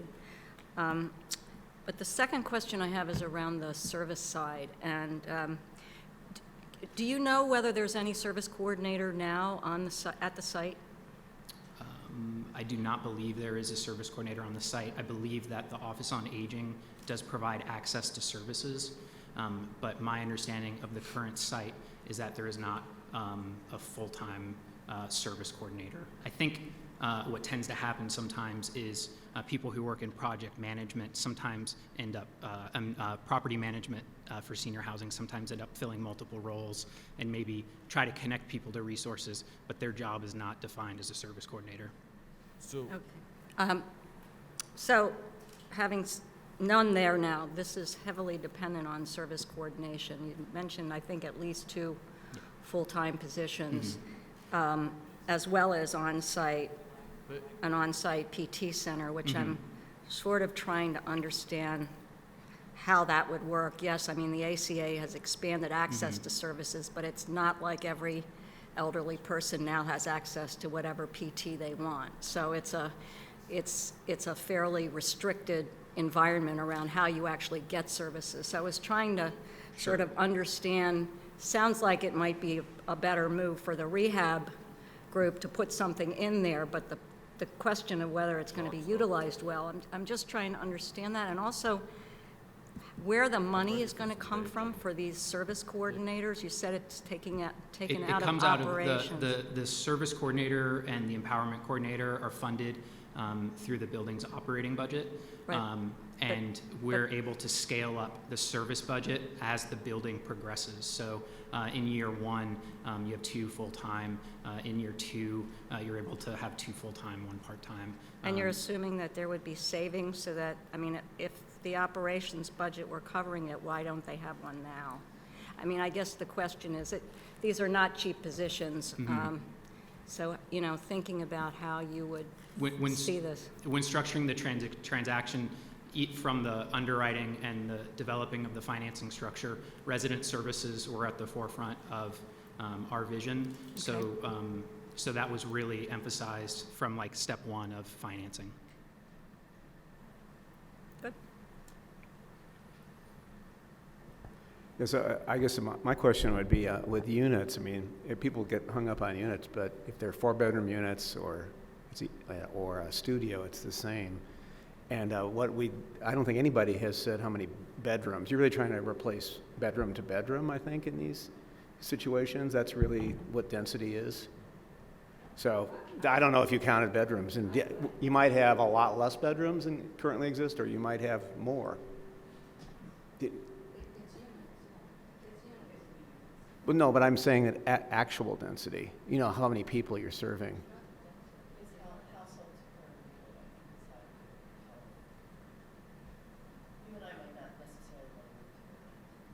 No, but if you have a two-bedroom unit, that would be a couple, or it could be two unrelated seniors. And if you have a lot of two-bedroom units will typically have two people. Studios will typically have one person. So if you have all one-bedrooms, there's fewer people. That's all I'm saying, that unit count is deceptive in terms of actual density. And while we're on units, I'd like to just ask, what are the unit sizes? Because I think you kept the same size of building. You took a lot of it for some retail, and to me, you only eliminated 15 units. So what are your unit sizes on that, and sort of what's your unit mix? There's 2 studio sizes, 480 to 550.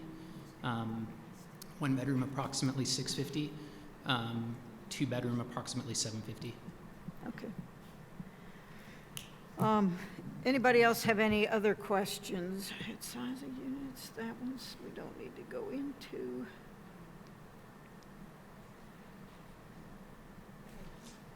Go ahead. You mentioned a dining room, sort of in your narrative about Lucille and Joe. How is that operated? How does that work? Well, the site already has meal delivery from the Office on Aging. There's also a community kitchen, so you would be able to have resident-led potlucks as a part of a togetherness community building activity. But the Office on Aging, our understanding, does such a good job, and the Meals on Wheels program that exists, that currently serves the site, that thinking about food needs was a little bit diminished because of the existing partnerships on the site. Okay. I have just one additional. What would you say is innovative about your program?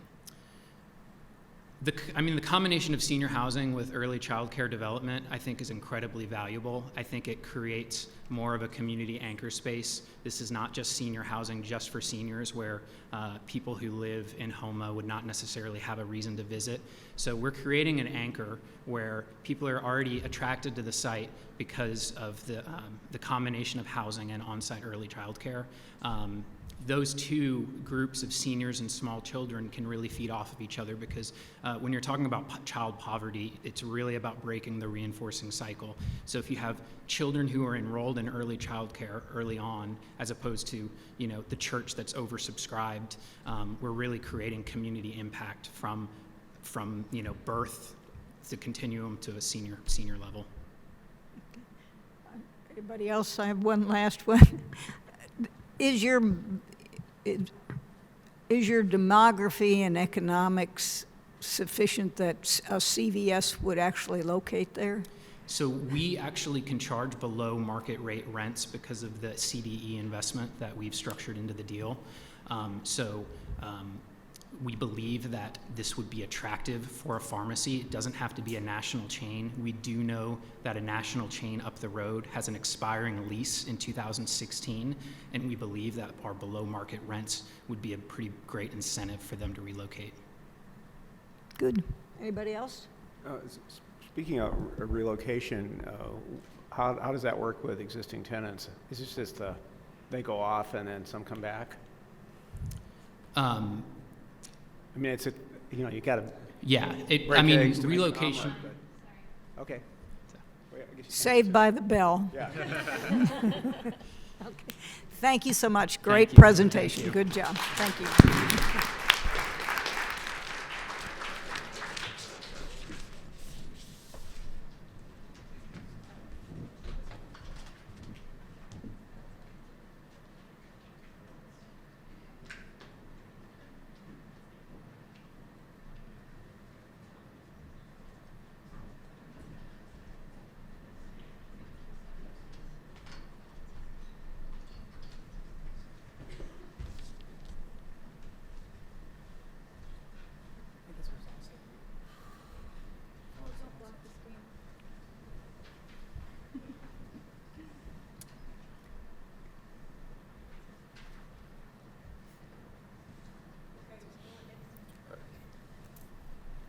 Today you will see an innovative concept that will change the way aging in place will happen. You will see an innovative design for the site, for the community, and for the residents. You will also see how we have provided innovative ways to finance a net zero affordable housing complex. Good afternoon, I am Taylor, and these are my partners, Tu, Savannah, Kyle, and Ashton. Imagine the current Bayou Towers, a dilapidated apartment complex where an antiquated television set hums in the background of the building's lounge that doubles as the lobby, reception area, and mailroom. An apartment complex isolated from the rest of the community. You can picture, with an 11-story building, how difficult it must be to accommodate residents during emergencies, especially when the average age is 70 years old. We are here to show you our vision, the new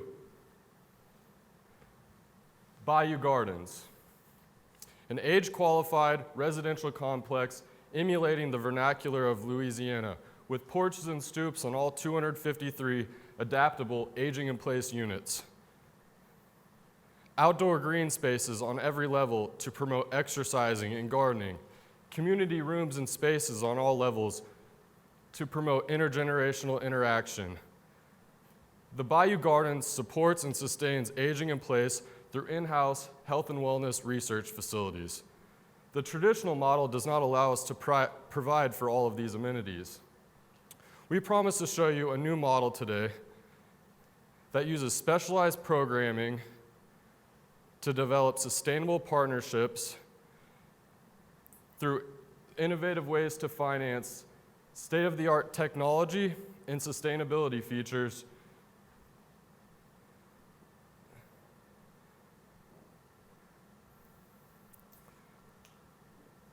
that create an affordable, sustainable, and adaptable building model that amplifies the quality of life. Ladies and gentlemen, we give you the Bayou Gardens and the Living Lab. I'm going to start you off today and walk you through one of our one-bedroom units. You enter through the kitchen, which has an overhanging dining room table, making it accessible for wheelchairs. Walk into the living room, which has an attached balcony. The door to the bedroom has a removable panel to allow access for a hospital bed if needed. And then the bathroom is accessible through an open closet, which has no doors. What makes our unit unique is that it provides telehealth and remote sensor technology. What if residents had access to a smart mirror where they could set up and confirm appointments within their own bathroom? What if they had a smart toilet that could detect dehydration, which is one of the #1 causes of falls in seniors today? 7 years ago, when my grandma passed away, the doctor said one of the main reasons that her health deteriorated so fast was due to her Alzheimer's affecting the way that she was taking her medication. What if residents had an automated medication dispenser in their own kitchen that would regulate their meds? Early detection is so important, especially for this demographic, and most can't afford these types of services. 10,000 people turn 65 every day, and that's why universities all over the nation are doing research on our aging population. We've mapped 5 local universities, all with medical, nursing, and gerontology programs. This is also why private medical companies are designing these type of innovative medical devices. Imagine with me a place where both the public and the private sector come together and serve one of the most vulnerable demographics, where medical devices within the unit communicate to student researchers and faculty within the Living Lab. Imagine a cognition suite with eye-tracking technology, driving simulators, and an exercise science facility for physical therapy. And this is only a few examples of what could happen here. This is where it all comes together in the Living Lab. Dang it, I forgot my place.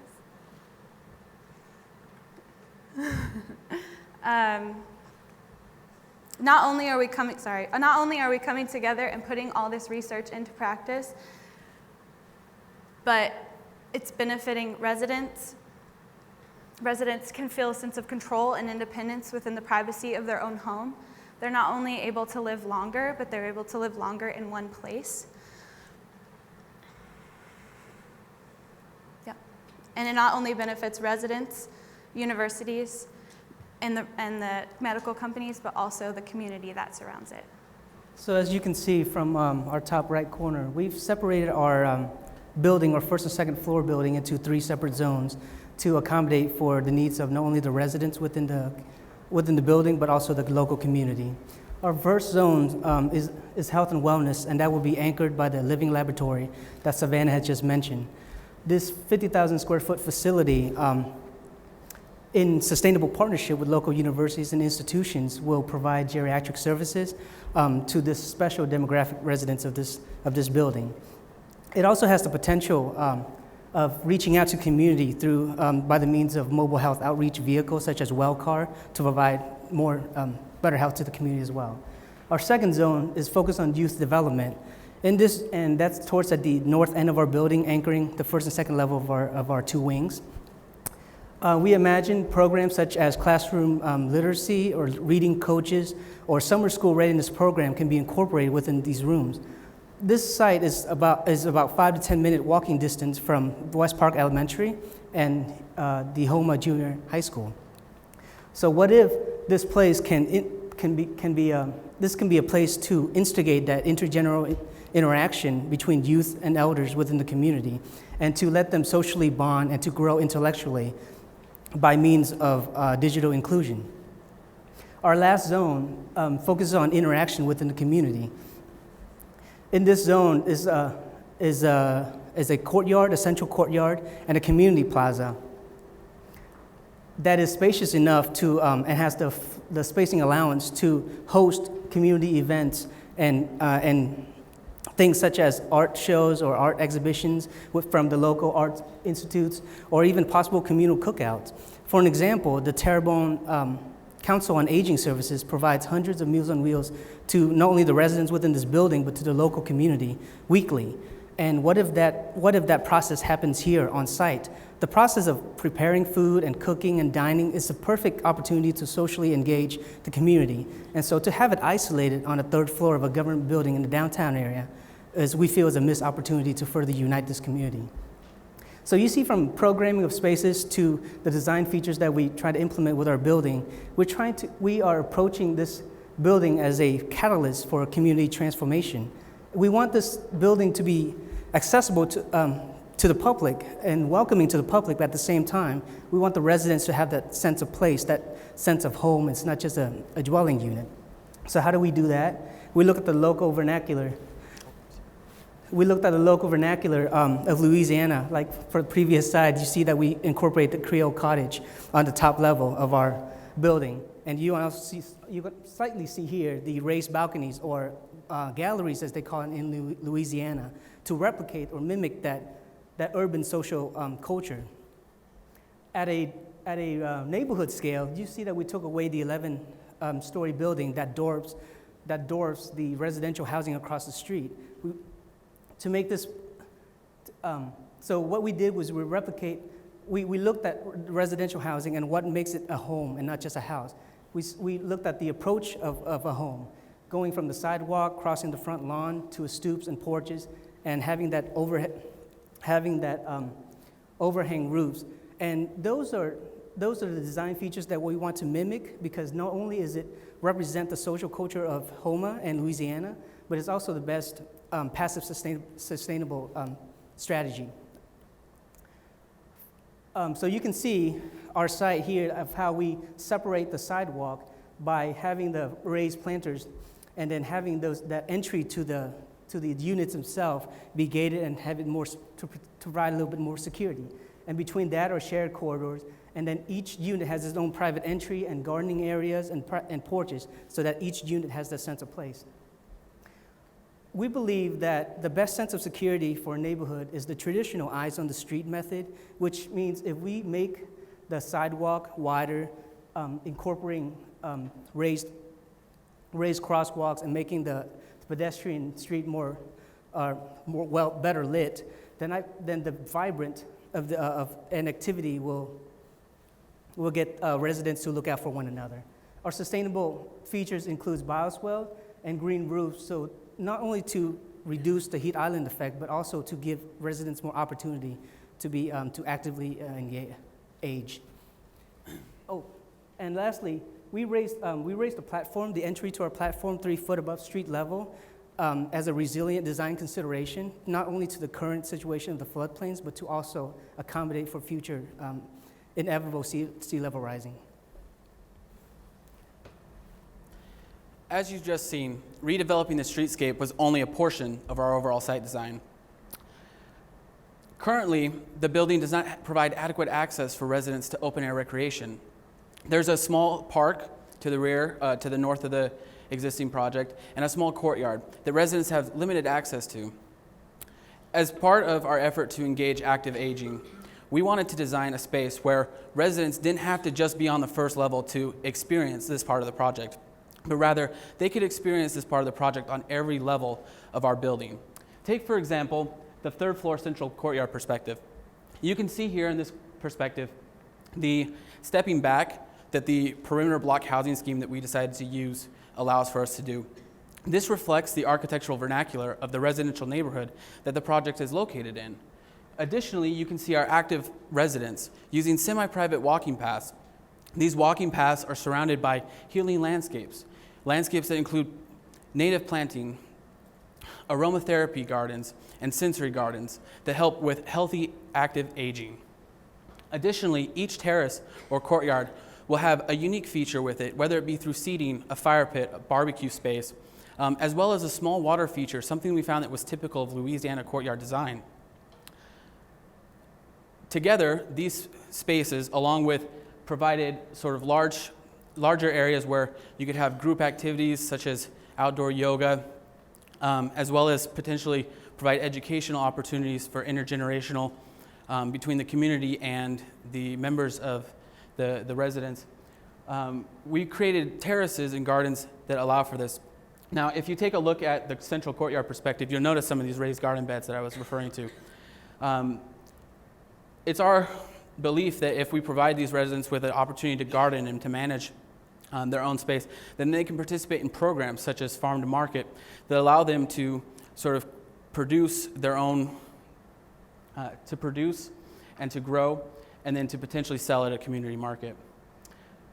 Additionally, you can see from the perspective of the courtyard how we provided the similar stoop and terrace and porch system.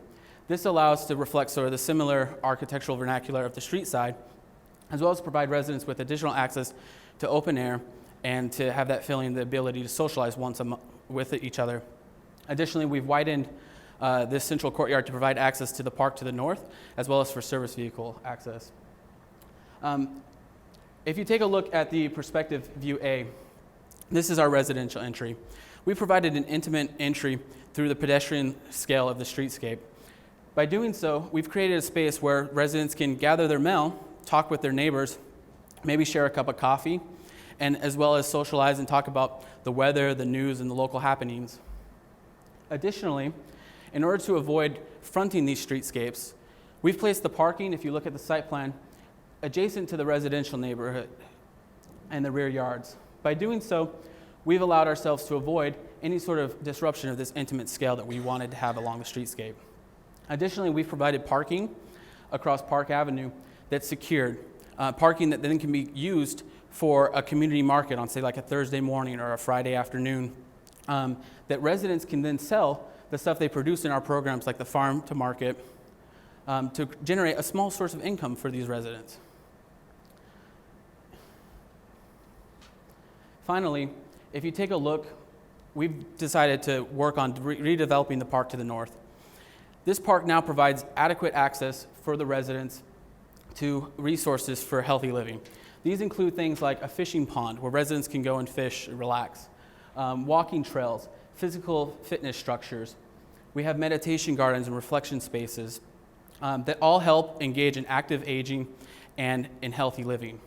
Additionally, to provide this intergenerational interaction between the community, we provided things like sports courts and playground equipment that hopefully will help our community residents interact with the members of the community around.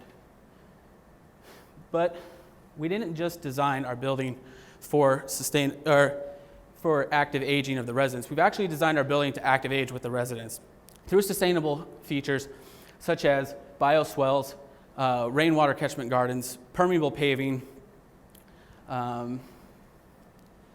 solar panels, geothermal loops in all of our open space, solar arrays, additional solar arrays, carports that have the ability to have solar panels structured to them, car share programs, electric charging stations, bike racks, and other sustainable technologies and other sustainable building methods. We provide a project that can become net zero. Through doing this, the other sustainable structures that we're talking about, the other building methods include things like SIPS roof panels, roof and walls. We're using features such as Alden 925 windows, all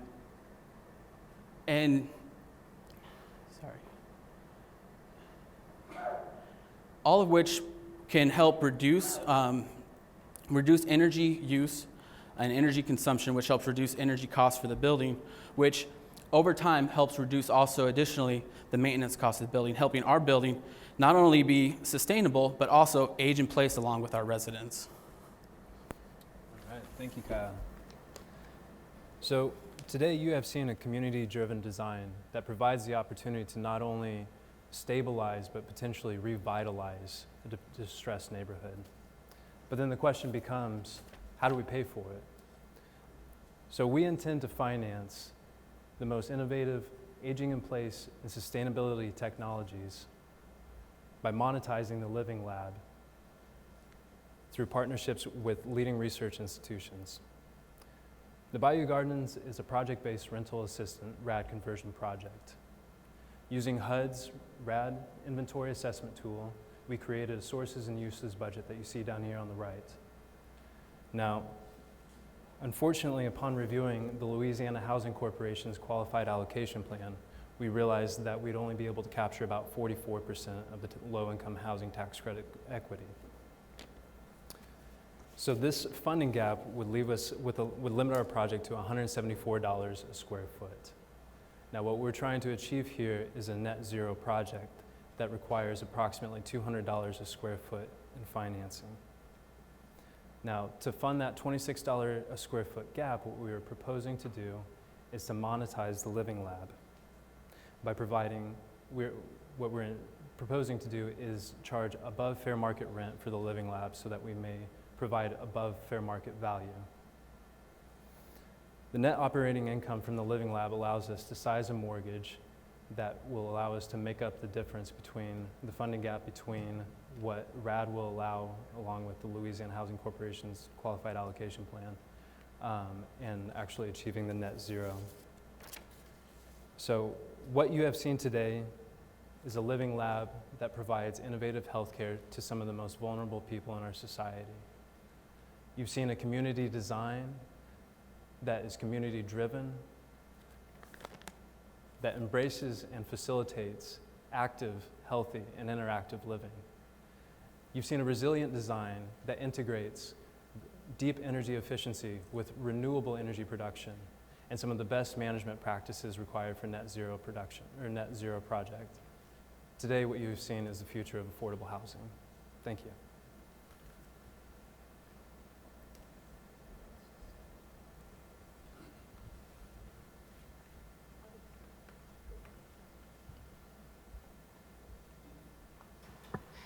I guess I'm curious, if I'm going to go visit my mom at this building, how do I do that? Can you just walk me through the sort of sequence of where I park, how I come in the building, and who I talk to, and all of that? And you can flip the slide up. If you want to kind of show us, that would be helpful. I don't know which slide would be helpful.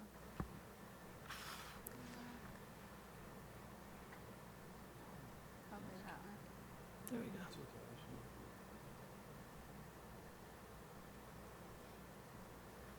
go. So in our project, what we provided was sort of residential and then public entry. So the idea that we wanted to separate the residential to have sort of this private, intimate level of where they would enter at. So that's where if you're coming to visit your mom, you might be able to be buzzed in, or you might have some sort of security feature to allow access. but as well as you'd be able to enter through the public area, and then maybe you meet her there. Or if you're going to visit her, you might have access given to you through that point. As far as parking goes, they would park along the east side of the where the parking lot is located, and they would enter through either the residential access or the public entrance. Go to that slide If you would. Do you have a pointer? Maybe that would help. I don't have one. There we go. So this is where we provided the parking, and then sort of we have our private residential entry areas and sort of our public entry areas. So the public is in the center? It's towards the front of the site. So you'd have a public entry area here, sort of here, and then over along that zone. Yeah, I guess. Understand the living lab. So is the living lab, it's on the first floor of the building? It's on the first and second floor of the building. Okay, and it's purely experimental?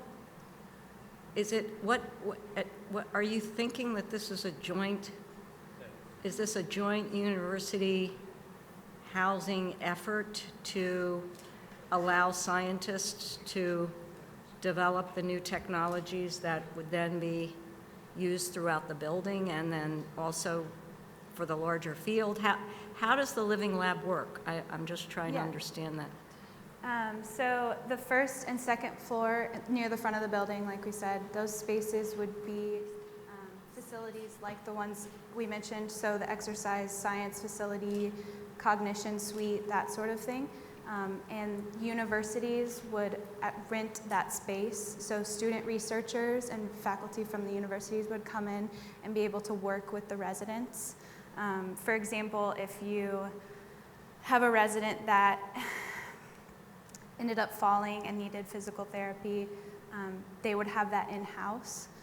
It's not necessarily a place for them to receive medical treatment, but it's a catalyst for them to have access to the research that is being done.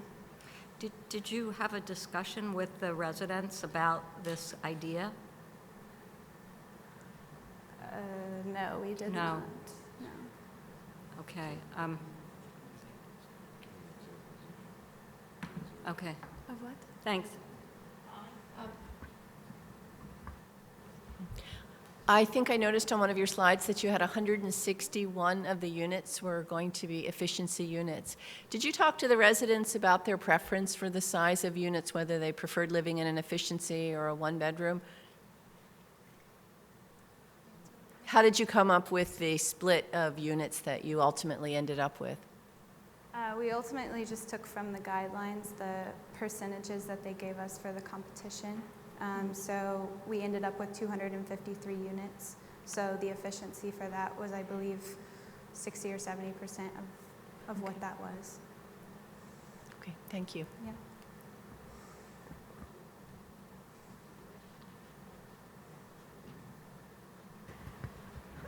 Yeah. This is just a crazy, probably inappropriate question, but why are there bathtubs in this community? Why are there bathrooms? Yeah.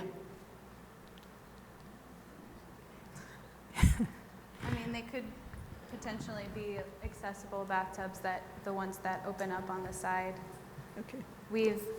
In our finances, we've accommodated for things to make the living units more comfortable and also those innovative aging in place strategies. Okay. I had another one on here somewhere, just a minute. And do you have a sense of, are you the ones who said that what you thought the average age would be of the residents? Do you have a sense of that? Yeah. Yes, I did say the average age was around 70 years old. Of the people who are there now? Okay, Yes, good. correct. Good. What would you say is the most innovative element that you have in your community? The Living Lab, it provides for the residents as well as the whole community of Houma. Good. Anything else? Yeah. It also provides us with an opportunity to meet that funding gap from $174 a square foot to $200 a square foot, where we literally just cannot raise that amount of money. And so the only way that we saw to achieve a net zero project is by monetizing the Living Lab. Did you talk to any potential monetizers? Just- Well, we actually, KU, where we're from, is where this idea comes from of the Living Lab, and so we've been working with people at KU. And like I said, the need is there. The baby boomer generation is booming, if you want to say. And so our aging population needs things like this. And so universities, we know that the need is there and that they will want this type of space and access to these strategies. Good. Anybody else? I just have Just a question about your construction cost per unit. How did you determine that, and does that include the demolition of the existing building and that infrastructure? It does. I believe the acquisition cost was approximately $8 million. Now we offset that by using seller take-back financing, in which the Housing Authority would enter a partnership with a community development organization. The demolition cost, I honestly couldn't tell you where it is in the uses, but the RAD inventory assessment tool takes into account architectural fees and other soft costs related to the project. Yeah, I have one question. On the top level, how are people getting those units? Is there a corridor in the middle, or is there sort of a pedestrian street on the edge? Yes, so through the middle of the units, there's a corridor, but the exterior, they're surrounded by a public plaza or balcony. But that is that's shared. just on the top floor. Yes. But on the interior courtyards, like Kyle said, that each level has access to their own courtyard space on their level. Uh-huh, okay. It's good to see HUD changing its attitude about balconies and public open space. That's a hope for the future. It's a joke.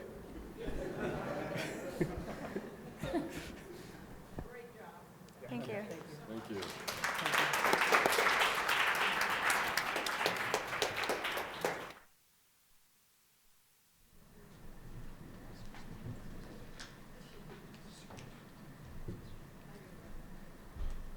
Well, let's thank all the teams one more time.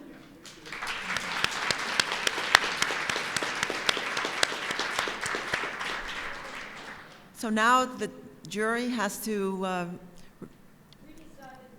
so the jury will now spend a little bit of time adjourned and discuss who will be the winners. And during that time, which will be about an hour from now, the students will stay here and answer any questions that the audience might have.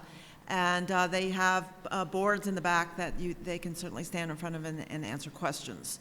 We'll resume at 4:15, and in that time the jury will come with us, where we'll take them to discuss and do the deliberations. Thanks very much.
everyone. Great, thank you. Welcome back. I'm Kathy O'Regan, the Assistant Secretary for the Office of Policy Development and Research here at HUD, and I was just reminded by someone in the audience that I was at last year's event, and it was my first week on the job. So good to see you. Getting to do this again. On behalf of PD&R, I want to say how impressed we were with all of the presentations. I know my staff are running up and going, oh, everybody did so well. You know, it's great. And then what you do is you make it incredibly difficult for the jury selection process. So it is the upside of seeing really talented young people who are going to be the forward-looking leaders in this field going forward, and then the tough role that we're in for making distinctions. So I'm going to start with just one round of applause for all of the students and all of the work in this competition.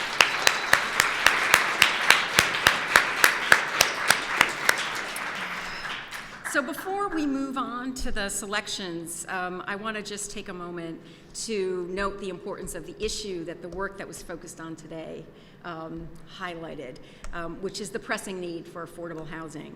So according to our recent worst case housing needs report, 3 out of 6 very low income households and 6 out of 10 extremely low income households lack the access to affordable and available housing.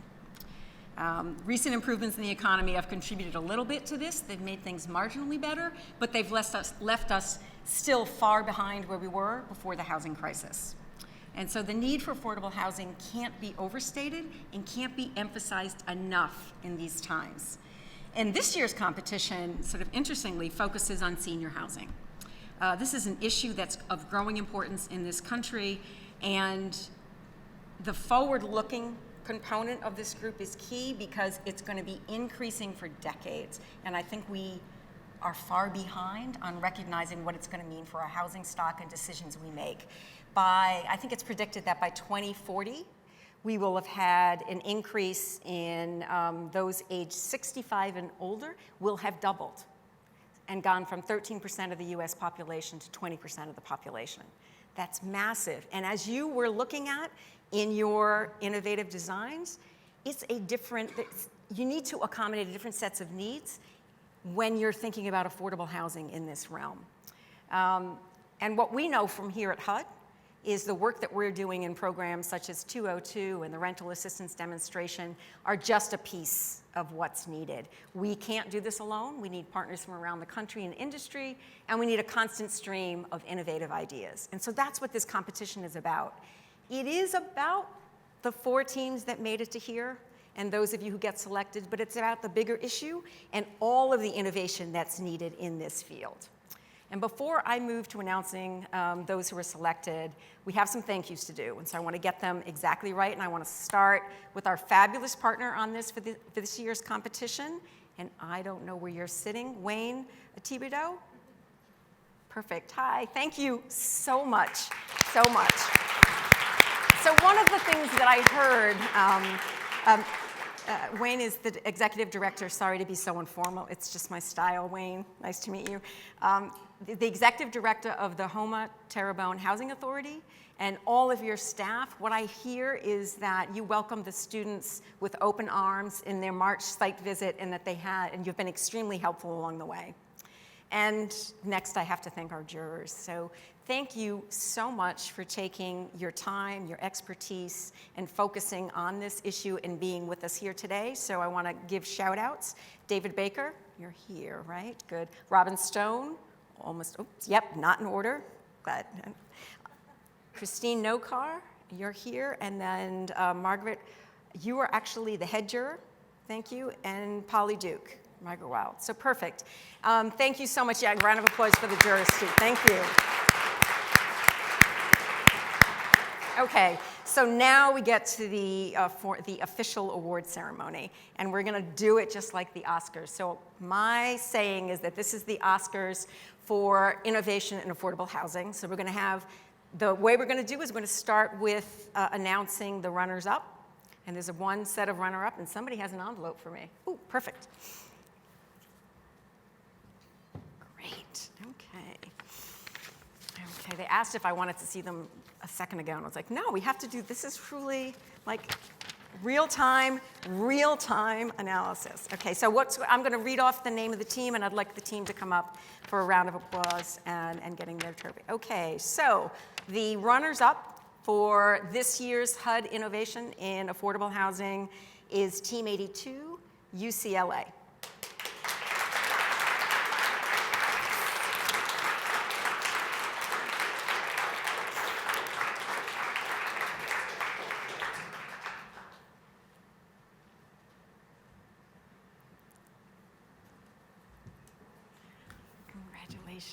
Congratulations. Congratulations. Yeah. Congratulations. Okay, so how are we doing this? Sure. Get a little close together. A little close together. We have to make this all work. Here we go. 1, 2, one more. 1, 2, there we go. Great, thank you.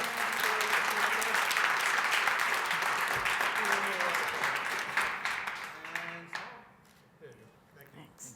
Thank you. Congratulations. Woo-hoo, shout it out.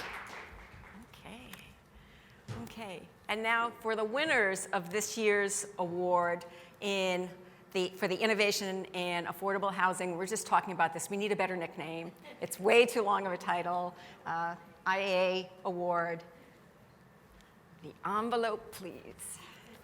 Winner. Love it. Gosh. This is how we do everything. Everything should come in an envelope. Great. Team 97, NYU.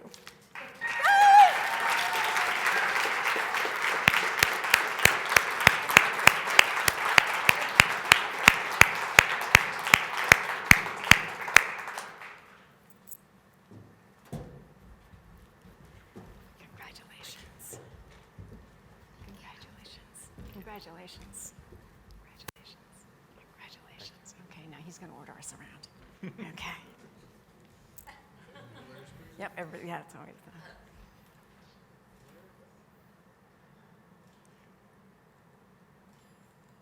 Ready? 1, 2.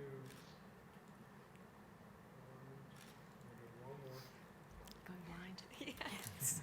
Oof, just an extra. Ready? And smile. 1, 2, there. Thank you. Great. Congratulations.